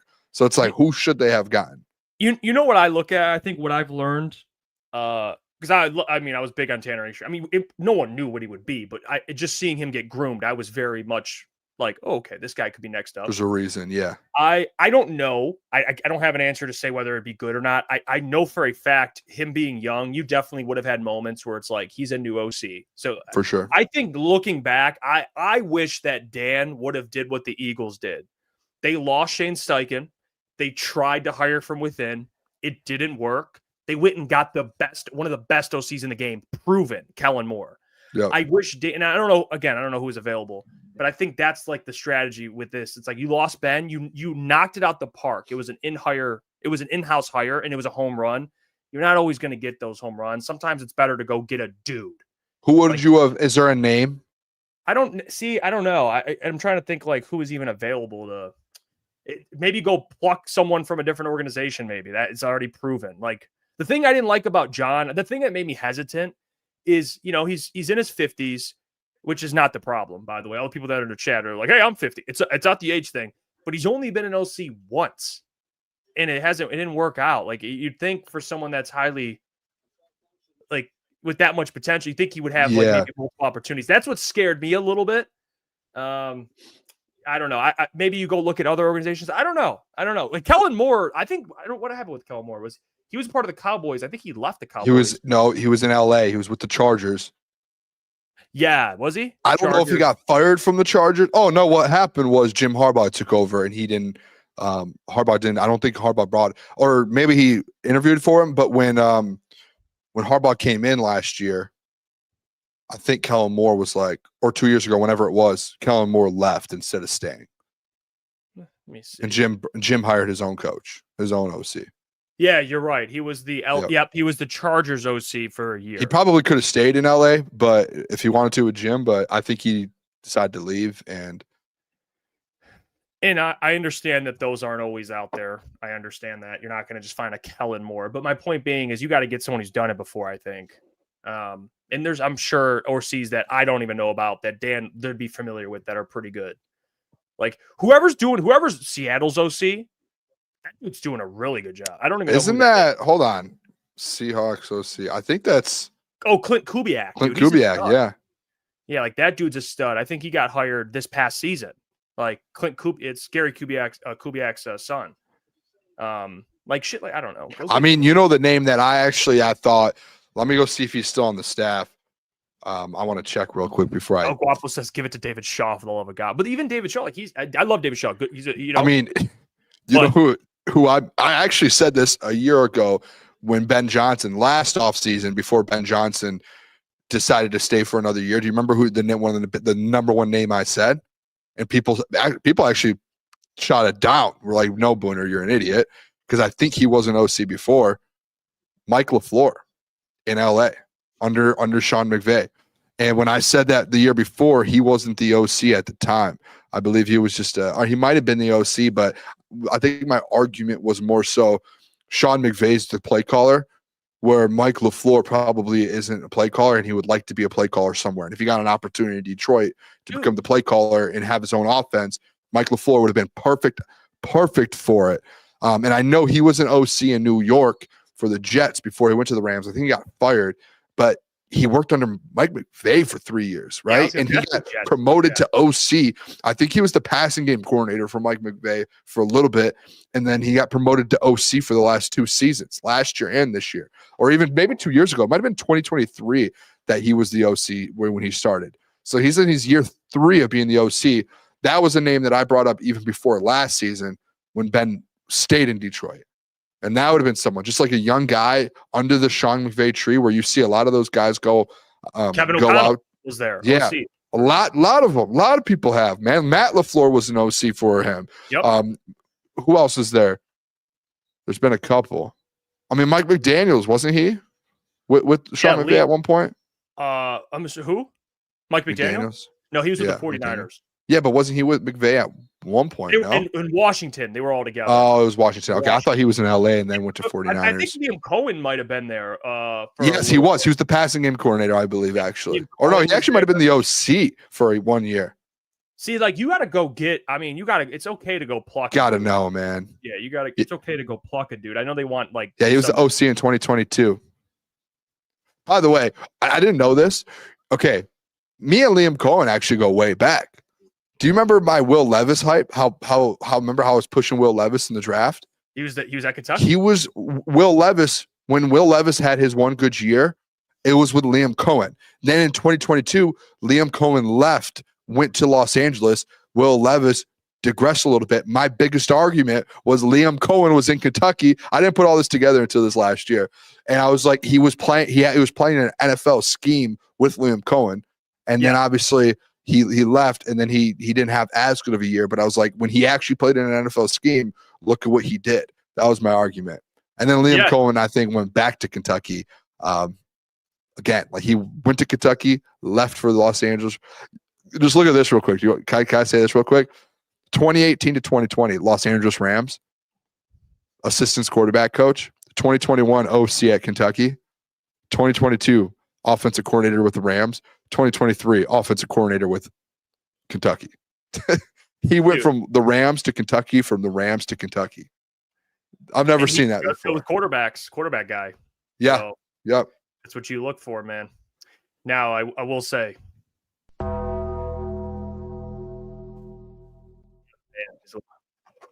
Oh no. We've got a TikTok star. A man, he is a TikTok star. He's doing the dances and shit. That's what Caleb's doing. He's joining one of those content houses. Caleb Czarnik. Caleb, how are you doing? Great. Yeah, I'm a TikToker now. We went live on TikTok today on the Crunch Time account. It was like my 3rd time doing it. I think you need to do it once a day. I think that needs to be the goal. While you're just making like whatever you're doing. Yeah. I think that's a good goal. Yeah, it's fun. Yeah, I might dance a little bit. Who knows? It's TikTok. You could do This guy anything had you want. music playing, NBA YoungBoy, and then Justin Bieber. He's listening to music, talking to the people. It was actually kind of he looked like he was a Twitch streamer for a little bit. Yeah, no, I had a good time. So follow us on TikTok. Galaxies. Make sure to do that. I'm going to try to go live more here often. So because it's fun. I had a good time. I enjoyed it. I hopped on for a little bit. Yeah, it was had a Klotz and good Boone time. on. Yep. Yeah. Hey, you know what, Caleb? I see you got the Pistons hat on. I don't know if you knew this. Have you had a chance to watch Hakeem Olajuwon the last couple games, aka Jalen? Yeah, it's Duren? weird. He plays on the Detroit Pistons now, and his name is now Jalen Duren. It was 18 incredible. points. 18 points in the first half for Duren tonight. I don't know what he's at now, probably around 20. Him and Cade together, they look unstoppable. He's at 22 and 8 right now. They do. And it's Penny Hardaway and Dwight Howard. That's what it feels like. Shaq and Kobe. It would be Shaq and Penny Hardaway. Shaq I don't and think Penny Penny Hardaway yeah. and Dwight Howard interlapped, but their chemistry is phenomenal. Cade You knew what I was Cunningham. going. You knew where I was going. Cade with Cunningham and Jalen This Duren. guy Caleb just dunked on Jeff. He said, that was nuts. I didn't mean Jeff that. basically just said it's like really Jameer Nelson and I Dwight would say Howard. Jameer Nelson. It would be Jameer Nelson and Dwight Howard. He said Penny Hardaway. Penny Hardaway and Dwight Howard is so crazy, dude. Yeah, but DJ Augustine and Dwight. Cade Cunningham and Jalen Duren, their chemistry is out of this world. They were phenomenal last year. That pick and roll, that they were the best alley-oop duo or lob duo, I guess, in the entire league. When's the last time you heard alley-oop? When's the last Did you time say you heard Ollie? that? Please don't tell me you're saying Ollie. You say it. Allie? It's an A, dude. Yeah, no, they're one of the best alley-oop duos in all of basketball. The thing about Jalen Duren too is I thought he was going to take bigger This guy steps. says in alley oop. That's a Tony Hawk phrase, dude. Yeah, skateboarder, me. But yeah, one thing about Jalen Duren I thought he was going to improve on was things he didn't do last year, like shoot the mid-range a little bit more, put the ball on the floor, but he's just getting better at things he was great at last year, like catching the lob. And honestly, he's gotten better at defending the rim. So Jalen Duren is, I think there's an argument you could say he's a top 10 center. He's on the fringe of averaging 20 points a game. He would be averaging 20 points a game if he didn't get ejected early in that Houston game. But that year 4 jump out of Jalen Duren is huge for the Detroit Pistons and for Cade Cunningham to reach that second level of superstardom. But yeah, Duren's been phenomenal. He looks good. He looks like one of the best centers in the league right now. And I don't think that's like crazy to say. He does. And I think, and the cool thing about it too is I think he can, and I know I just said that he didn't really improve much on like putting the ball on the floor or, shooting that mid-range, like the 17, 18-foot jump shot. But I think he could score without Cade on the floor too. I mean, he's just so dominant in the paint. And that's why the Pistons are winning a ton of games, because they're dominating in the painted area, kind of like they did last year, but at a different level this year. I had a take, and Jeff didn't love what I had to say. But like, I think there's just sometimes, I think a lot of people in Pistons world does this a lot with players, like forcing players to develop in certain areas where it's like, I think Jalen Duren, he showed so much of what he can do around the rim, pick and roll, hook shots, offensive rebounds, putbacks, to where I felt like there was still a ceiling, in my opinion. And what he's doing right now is what I envision him to be able to do without the mid-range game. Mm-hmm. And I get where the Pistons fans are like, hey, he needs the mid-range. He needs to. I don't think so. Like, I threw out the name out there, and I'm not saying he is it, but like the Rudy Gobert, where like Rudy doesn't really have a jump shot, but he'll get you 20 and 20 a night at one point. I think Jalen Duren could be 10 times better than Rudy when it comes to offensive wise. And it's because like he will dominate more than Rudy does. Now, if at some point in his career he develops mid-range, cool. He's showing right now he can average 20 a game without that. Like, if he just dominates at what he's great at, who cares about that? Like, that was my point before the season, and I'm going to stand by that forever. Like, I think the Jalen Duren we've seen the last 2 weeks, if he does that his whole career, that's all you need. Like, you have an all-star big, and he will dominate. And I know today's NBA, people want to see jump shots and want to see mid-range and want to see threes. I don't care. Like, Jalen Duren dominates inside, and there's no one in the NBA who can guard him. I don't know who it was, some national media the other day was like, the two guys, Evan Mobley and Jared Allen, they do not want to see Jalen Duren. Correct. No, they don't want to guard Jalen Duren in the paint. No one in the NBA does. Victor Wembanyama's probably scared of Jalen Duren in the paint. Why? If there are players that fear you in the paint like that, why are we going to start asking them to be outside the paint? Why? You don't. The only reason Pistons fans want to argue, and I know what you're going to say, well, it expands his game. Like, no, who cares? Like, no, they're right. They're right. No, look, Jalen Duren has been really good, but if you could expand his game, who cares? Why take him out of the paint where he's great? Because I want him to be a better player and a better offensive player. Like him catching the ball on the shot. Windmill. I know Cade did. Yeah, he's got a windmill dunk. Yes. Beautiful. But I mean, if Jalen Duren was able to hit those like 18-foot mid-range jump shots on the short roll, do you know how dominant he would be? I know he's dominant right now, but he'd be even better. But I will say this: I'm not worried. Shaq didn't have a mid-range game. But that he's not Shaq. He's not Shaq. I don't care. Like, he's playing like he's averaging 20 and 20. And I will say, kind of to play devil's advocate for like that other side. Yeah, like I knew you were on that side of jump shots. That isn't today's NBA. Like he doesn't need to shoot the mid range, but if he can, he'd be so much better. My problem is, Caleb, free throws. He's shooting 80% from the free throw line. Why are you telling me he can't? My problem is when you start focusing on that, it takes away from what you're great at. Like instead of getting to the rim and averaging 20 going to the rim, you're going to start going out. And if you don't end up getting that mid-range to where it should be, to where you're comfortable, and you just keep trying it, now you're taking away from what you're good at. In my opinion, no, it's not. Like unless right now it is a fact. Unless he. It is, because if he shoots, look, it is a fact, because let's say he shoots 10 shots a game normally and they're all inside the paint. If he still shoots 10 shots a game, but he takes 4 of them outside of the paint and mid range, and he goes 1 for 3 in the paint, he's going 3 for 3 for 4. That's another thing the defense has to worry about if he's taking those shots. Real quick, that's my point. It's like, hey, if he's not ready, wait for it. I think what you're saying, you don't need to force it just because Pistons fans want to see him expand. Look at what he's doing without it right now. Hold on. It's not about that. You're arguing what's an easier shot. That's not a debate. It's an easier shot to have a layup or a dunk. What we're arguing is if Jalen Duren catches the ball, he's 15 foot, maybe he's like at the elbow. If you know Jalen Duren's not going to take that jumper, you're sagging off. You're like, I'm just going to at least guard him the way I think how his game is. If now he's a threat to take that shot, I have to get up on Jalen Duren. Now it might be he might have better opportunities going forward if he's a threat to shoot the ball. You know what I mean? We'll see. I like what he is now. What he's doing right now is what I asked for at the beginning of the season. I don't want. By the way, I don't think me and I think you agree with this, Caleb. I'm not saying Jalen Duren's got to be like fucking Brooke Lopez. I'm not saying the guy's got to like take spot up shot. I'm not saying that, but just to have that in his game, I think would make. I'm not worried about it. I really don't care. I think a lot of Pistons fans want it. I don't care. No, it's not about wanting. It's just like, I think it's where the NBA is going. Like Rudy Gobert's great, but like Rudy Gobert, But again, in the playoffs, like dude, Rudy Gobert. You and Pistons fans and people who cover the team make this point, but he's essentially when he plays full minutes, he's averaging like 20 and 15 without it. So it's like, why? Like, who cares? But who cares? Like, if he was averaging like 13 and 8, and he's getting no respect, and people are like sagging off of him, and he's getting met at the rim, and he's like, dude, he's essentially averaging like 20 and 15 when he plays the full minutes without the mid-range. You know this though. In the playoffs, teams are going to take away what you're good at. If he only has but one, why wouldn't they do it in the first 10 games of the season? Like he's done. You know the regular season. Like yes, but still he's dominating. Like Gobert in the playoffs. Why do we act? That's not.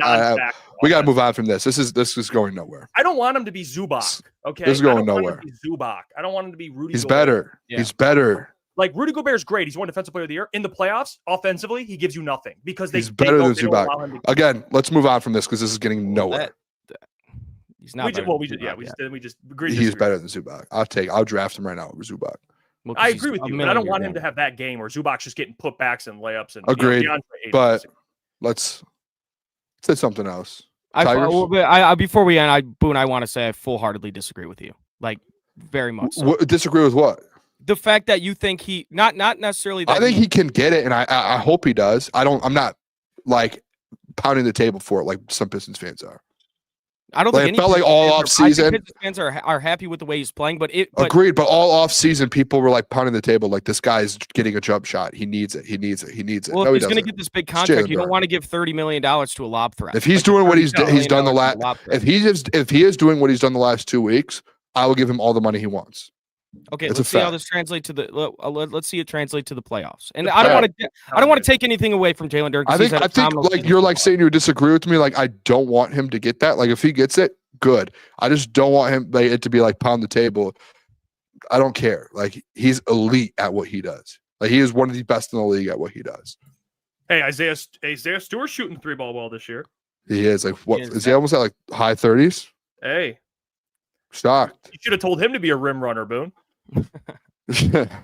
Isaiah Stewart's had a good year, man. I love him. That two big man lineup they're running Stewart's is great. legit. And them wasting their last roster spot on a big man kind of tells you how they feel about that two big man lineup. I think they really like Isaiah Stewart at the 4. So Monty Williams putting Isaiah Stewart at the 4 didn't work, but now with Duren evolving and these guys, that Stewart at the 4 with Duren at the 5, it's been working. By the way, did Stu get ejected today for that play? No, he got a flagrant, but he rolled his ankle and he's out for the rest of the game. Okay, because I saw that and I was like, that should not have been ejection. And then I saw he's only playing 9 minutes, and I was like, wait a second. Yeah, something's not adding up here. Yeah, you know what is disrespectful, I think, Caleb, is the Pistons are obviously winning games and Cade is, back to averaging like 25, 26, and 10, whatever it is. Like that's just average. Like just book it basically. Why can't this man sniff a top 10 MVP list? I don't get it. One of the best records. Yeah. What's going on? So we believe that Walker Kessler is more valuable, or what are we doing here? Who did this? Wait a second. I mean, but it's a list.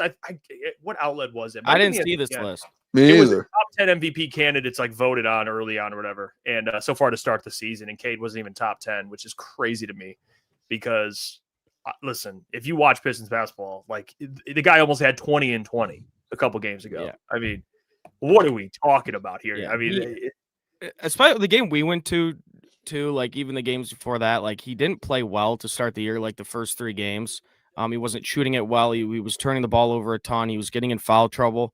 But he found it. He found it. You know what's ironic about that? He was struggling to start the year. Pistons were 1-2. Yeah, he picks it up. Now they're winning. It's like that's the definition. 6-2 right now. I think he's gonna get. He got votes last year. He's gonna get even more votes this year, and he's a first team All NBA player for sure. He is. He should be there. Obviously, we're only 9 games into the year, whatever it is, 8 games into the year, but. Cade Cunningham should be a first-team All-NBA player. If he stays healthy and continues to play the way he's been playing these past couple games, he's been unbelievable. He is Detroit Pistons basketball. That's okay. I mean, Cade Cunningham. I don't want to say he's the team, but if he's playing well, you win the game.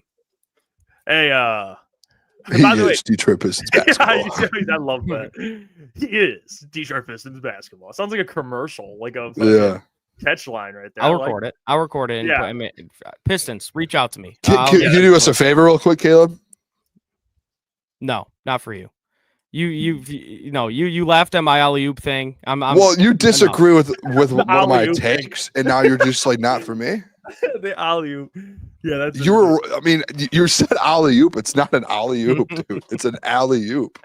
Yeah, I've never heard someone say alley. Now that I think about it, if I was looking at like an alley, like I wouldn't say alley. I don't know why I said alley-oop. I've always said that my whole life, honestly. I could just imagine you like in a gym with like Cade Cunningham, be like, "Can I throw you an alley-oop?" And him being like, "What?" Like, I'm glad you should be thanking me that we dealt with this here instead of like in a gym with NBA players, and Jalen Duren would have looked at you like you don't know anything about basketball. No, I'm not throwing Duren alley-oops. I'm making him shoot 17-foot jumpers. That's ridiculous, dude. Yeah, I want him to be.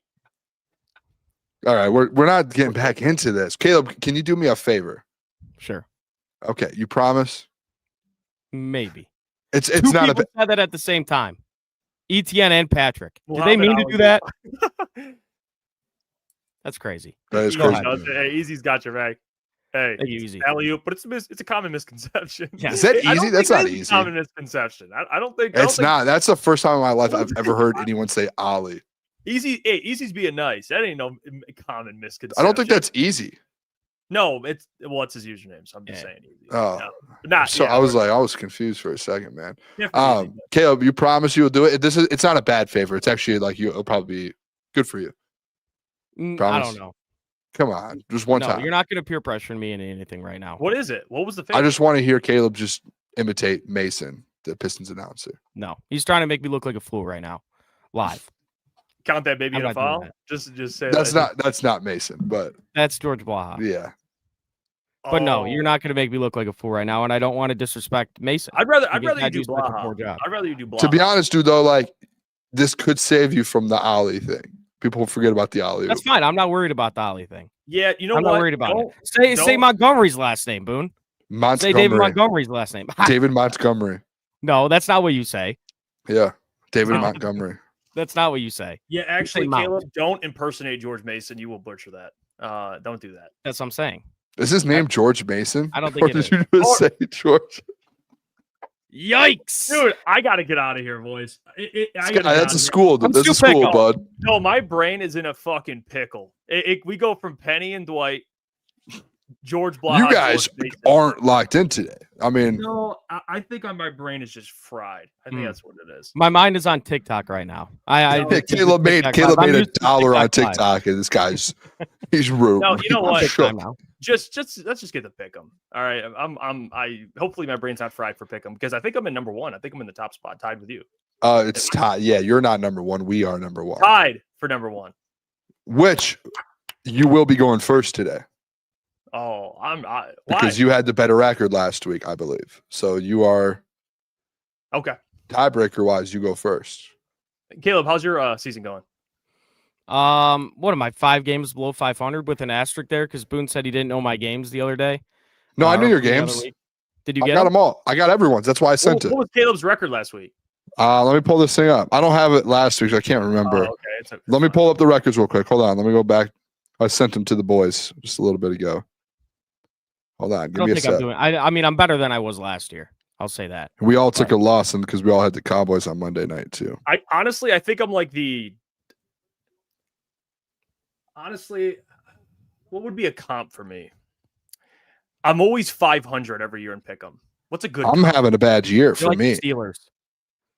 Yeah, it's a great comp. Yeah, like I never. But you're like the Panthers this year. You're 500, but everybody knows. Like, come on. Yeah, they're not. Yeah. All right, you guys ready? Team. Yeah. So Jeff and I are both tied at number one at 45, 43, and 1. So Jeff and I are 2 games over 500.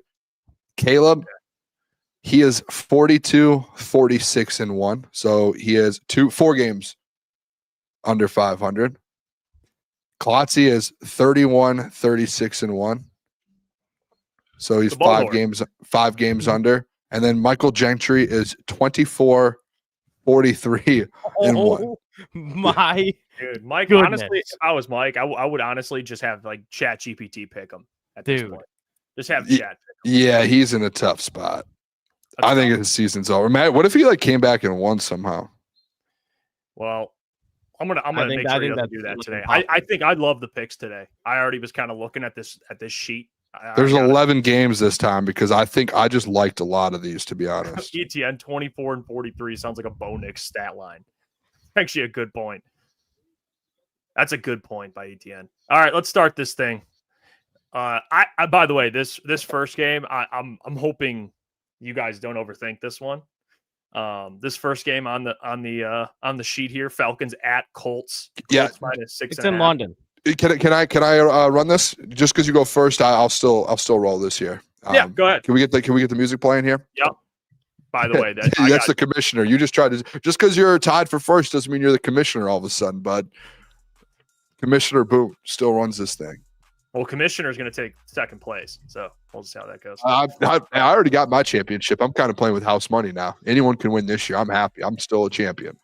I still have one championship under my belt. I'm just going for back-to-back here. All right, Falcons on the road in Indianapolis, but it's actually overseas in London. Colts 6.5-point favorites. Jeff, the wannabe commissioner, I'm going over to you. What's your pick? I'm just going to keep this very quick. Colts are huge in Germany. They are massive. It's like a home game for them.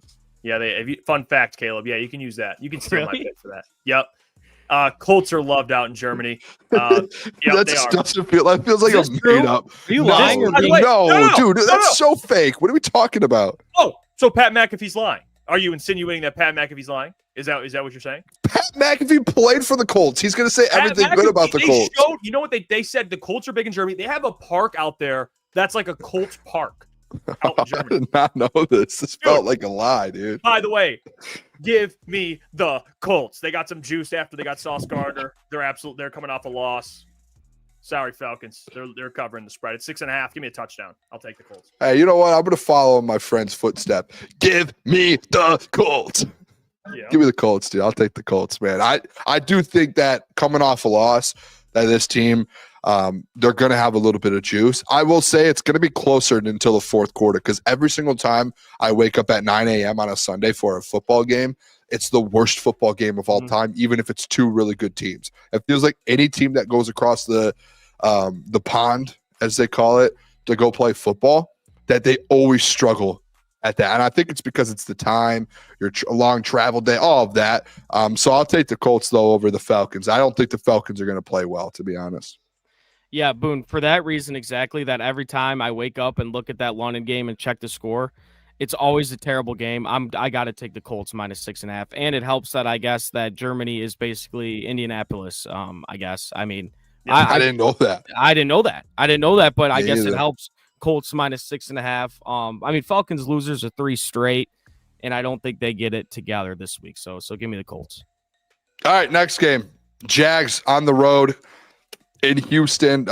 Jags are 1.5-point favorites.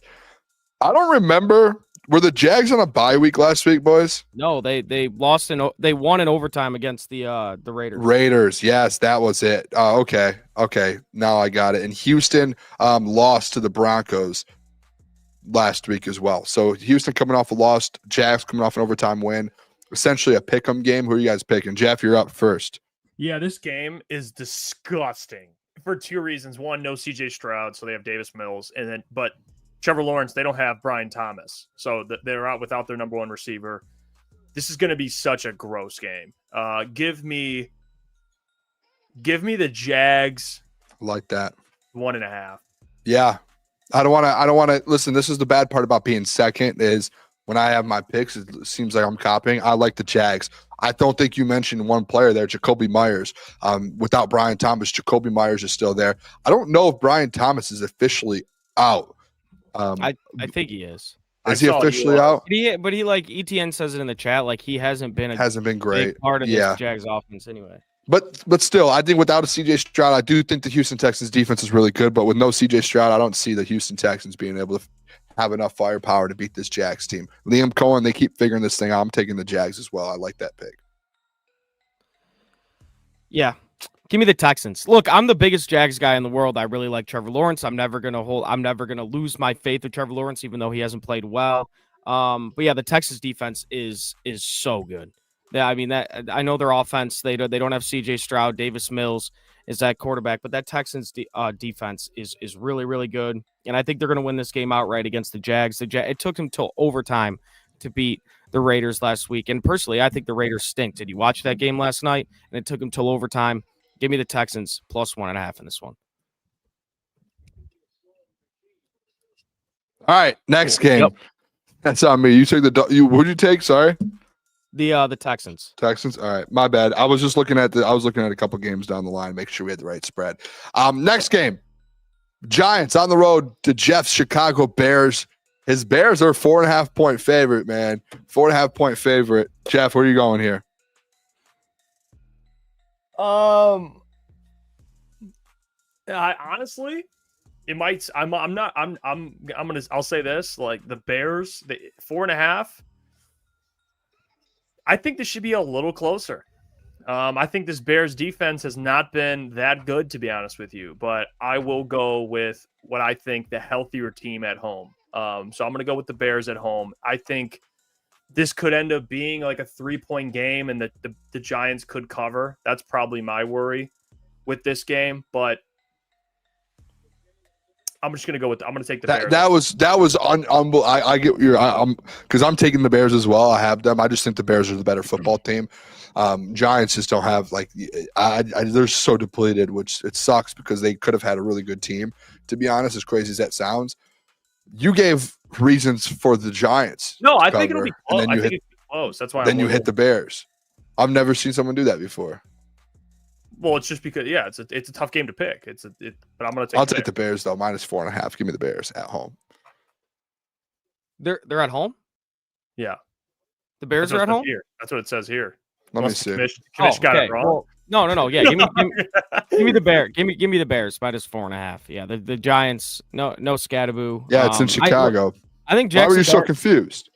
Because for some reason I looked at it and I thought it said at Giants, but I was wrong. But yeah, I think this is going to be a high scoring game. The Bears defense really stinks, but I think they're going to cover that number -4.5. Give me the Bears. I guess at home.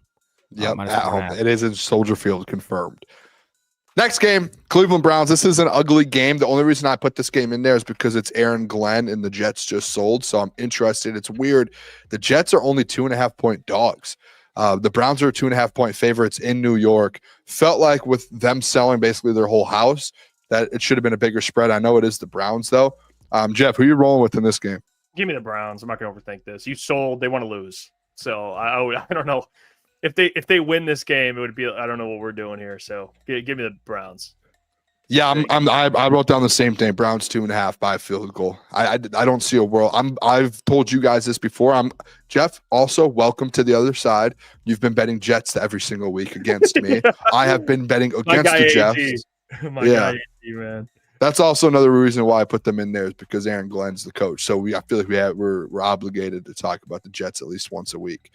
So I will take the Browns, and I'm going to continue in week 10 of fading the Jets. They might go what do they have? 1 win? They might go 1-16. I mean, 100%. 1-16. One of the worst seasons of all time. Yeah, I mean, after trading Quinn Williams and Sauce Gardner, I don't know how you expect to win. I think they might get Garrett Wilson back this week. I'm not 100%. Doesn't matter. But give me the Browns -2.5. I mean, but this Jets team, they were miserable with Sauce Gardner and Quinn Williams, and they're going to be miserable without them. So give me the Browns. Next game. We ready for this next one, boys? Yes.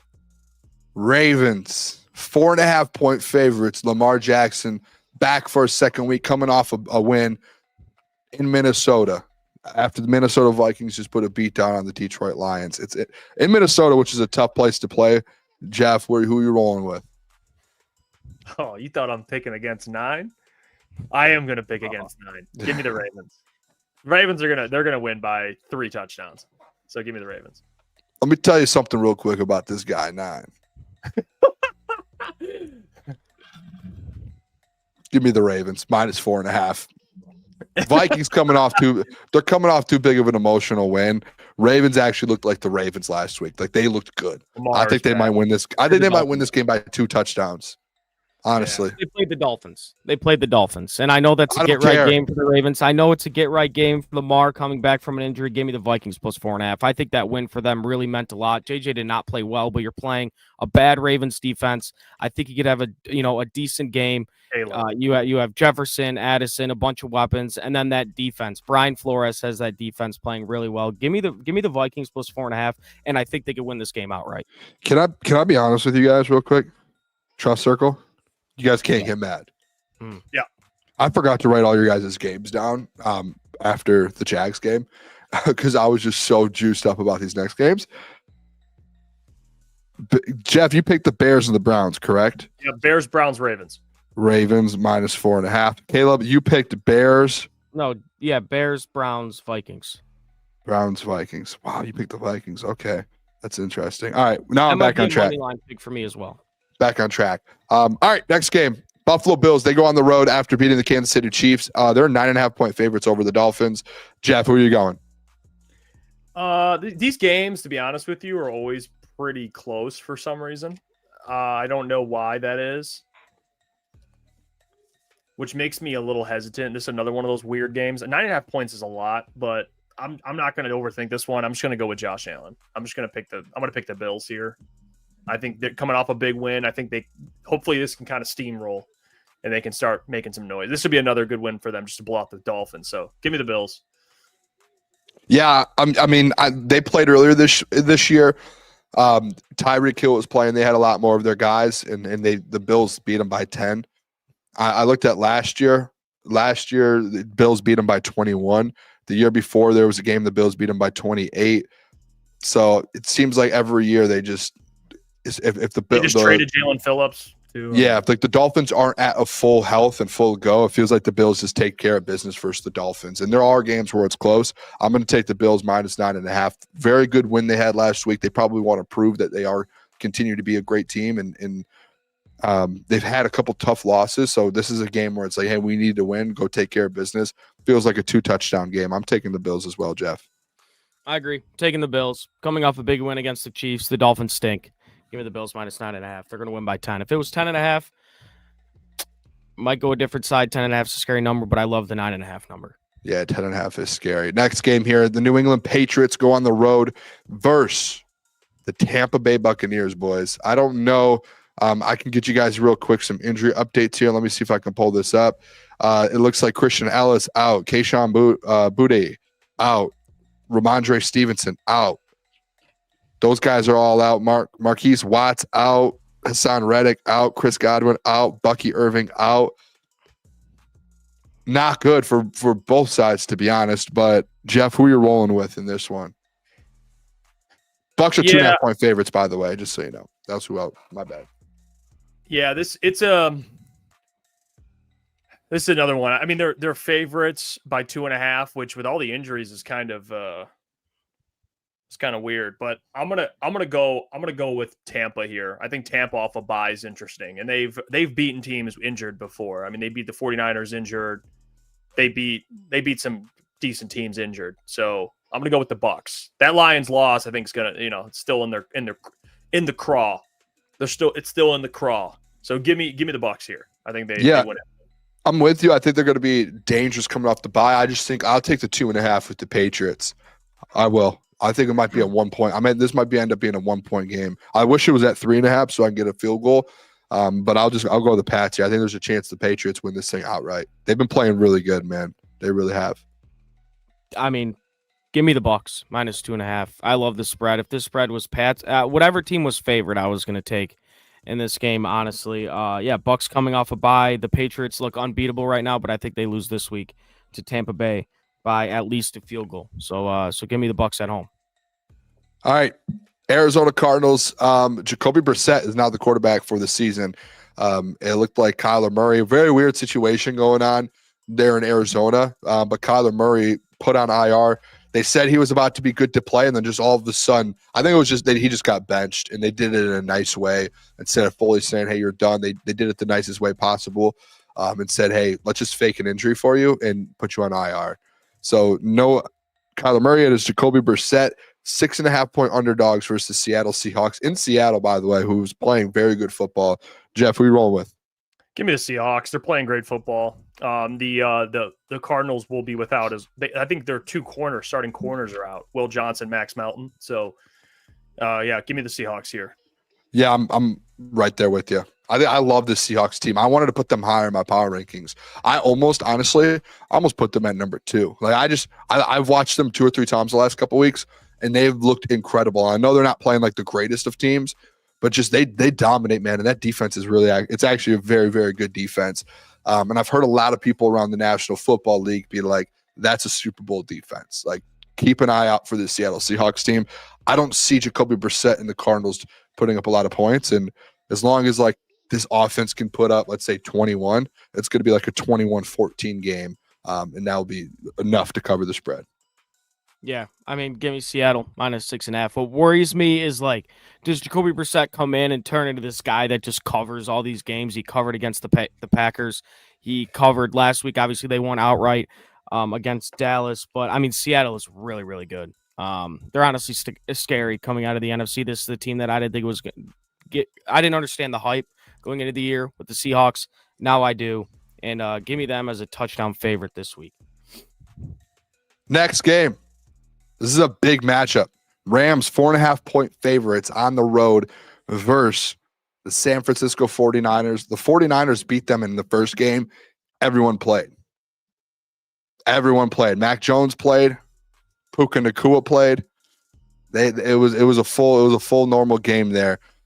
And they're 4.5-point favorites on the road. Who are you guys rolling with here? Rams should have won that game. Obviously, fumble in the end zone doesn't help. That's basically what sealed that game. So I think the Rams know what's at stake, and I had them as the number one team on power rankings. I think they're going to cover this spread. They're going to beat the 49ers. They're not getting swept by the 49ers. There's a 0% chance. Yeah, I think I'll say this. I think the Rams win this football game. I don't think they cover though. I think this is just those divisional matchups. The fact that it's at 4.5, I feel like this game should be like 2.5, to be honest, if I'm being completely honest. So 4.5 actually feels like a lot. Like I get an extra point outside of a field goal. I'll take that all day. I think this is just one of those tough-nosed divisional football games, and the 49ers will not go away. If anything, honestly, how this game goes, 49ers are going to be winning the game the whole time. Rams are going to win it in the last on the last drive. They're going to be down 3 or 4. They're going to go down and either get a touchdown or a field goal to win it. That's how this game's going to go. Boone, I love it. I'm with you 100%. Give me the 49ers plus 4.5. And a weird bet could do it. 49ers plus 4.5, Rams money line. Because I don't think the Rams win this game, but I think the 49ers are going to keep it within a field goal. I actually love that, dude. It's scary, and the odds would be crazy on that. I've never done one of those before, but maybe I will because I think it's going to be exactly one of those games. The Rams are going to win. They're not getting swept by the 49ers, but the 49ers at home are going to keep this thing close. And like you said, I think it could be a field goal game coming down to the last seconds of the game. Next game here, we have the Pittsburgh Steelers. They're on the road to the Los Angeles Chargers. Chargers, I think, are 2.5-point favorites. Jeff, who are you rolling with? Yeah, it's a weird one. I think I can see who's in and out real quick if you want to. Yeah, can you check that? Because the Steelers are coming off a big win. Chargers are coming off a win. Jabril Peppers out. Cole Holcomb out. Scotty Miller out. That's about it. So pretty obviously no Mariana Hampton. Yeah, I'm gonna go. You know what? Give me the Chargers in this game. Give me the Chargers in this game. They're at home, even though I guess SoFi is not technically home. But that defense for the Steelers, man, as much as they have a ton of talent, they just, I don't know. The Steelers defense is just too inconsistent. You know, they look slow, they look old, and I don't know what defense we're getting this week. So I'm just gonna go with Justin Herbert. I'm gonna go with the better quarterback at home. I'm just gonna go with the Chargers. So yeah, to be honest, the only reason I'm picking the game the way I am is because of the spread, the 2.5. If it was 3.5, I think I would go Steelers. I'm going to go 2.5 with the Chargers. I'm just going to take the football number in the right direction. The fact, and I know the Steelers. I think the biggest thing too, Steelers coming off a really big win versus the Colts, like an emotional win. And I think the Chargers need like a good win. I feel like they haven't had like a good win. They've just beaten up on bad teams. It feels like the last few week wins that they've had. So I'm going to go Chargers. Yeah, give me the Chargers as well. I think this is going to be a game that there's a ton of points scored. If I had to guess, my guess would be the over-under is probably like 51.5, and I think that hits. I'm probably going to take it. I think Herbert against not a good secondary in Pittsburgh. I think he's going to have a good game. And give me the Chargers minus 2.5. Over-under 45.5. Wow. Wow. Really? Yeah. Well, that's on ESPN Bet, who is no longer going to be a thing as of December 1st. 45.5. Yep. I just saw it on the ESPN website. That almost makes me want to take the Steelers. If they think it's going to be a low scoring game. You already locked it in. Give me the Chargers. Give me the Chargers. Yeah, hey, you locked it in. Last game, Eagles are on the road. Though, is that not weird? Hey, I'm not going to waste too much time with this next pick, man. Give me the Eagles. Eagles, hold on. Can I finish the intro, ex-commissioner? Eagles on the road. Green Bay Packers, Monday Night Football, one of the best matchups. I think it's one of the best games we'll see over the last few weeks. Should be a fun one on Monday night. Packers 1.5-point favorites. Jeff, hey, what would you like to do over there? Eagles. Not going to waste time. Eagles, all right. I have the Eagles written down as well. I think they win outright. As much as I don't think this team, they've got some issues, I'll take the Eagles as well. Eagles. They're going to take care of business on the road. Right, yours down. Eagles. 1.5. Jeff, Eagles. Caleb, Eagles.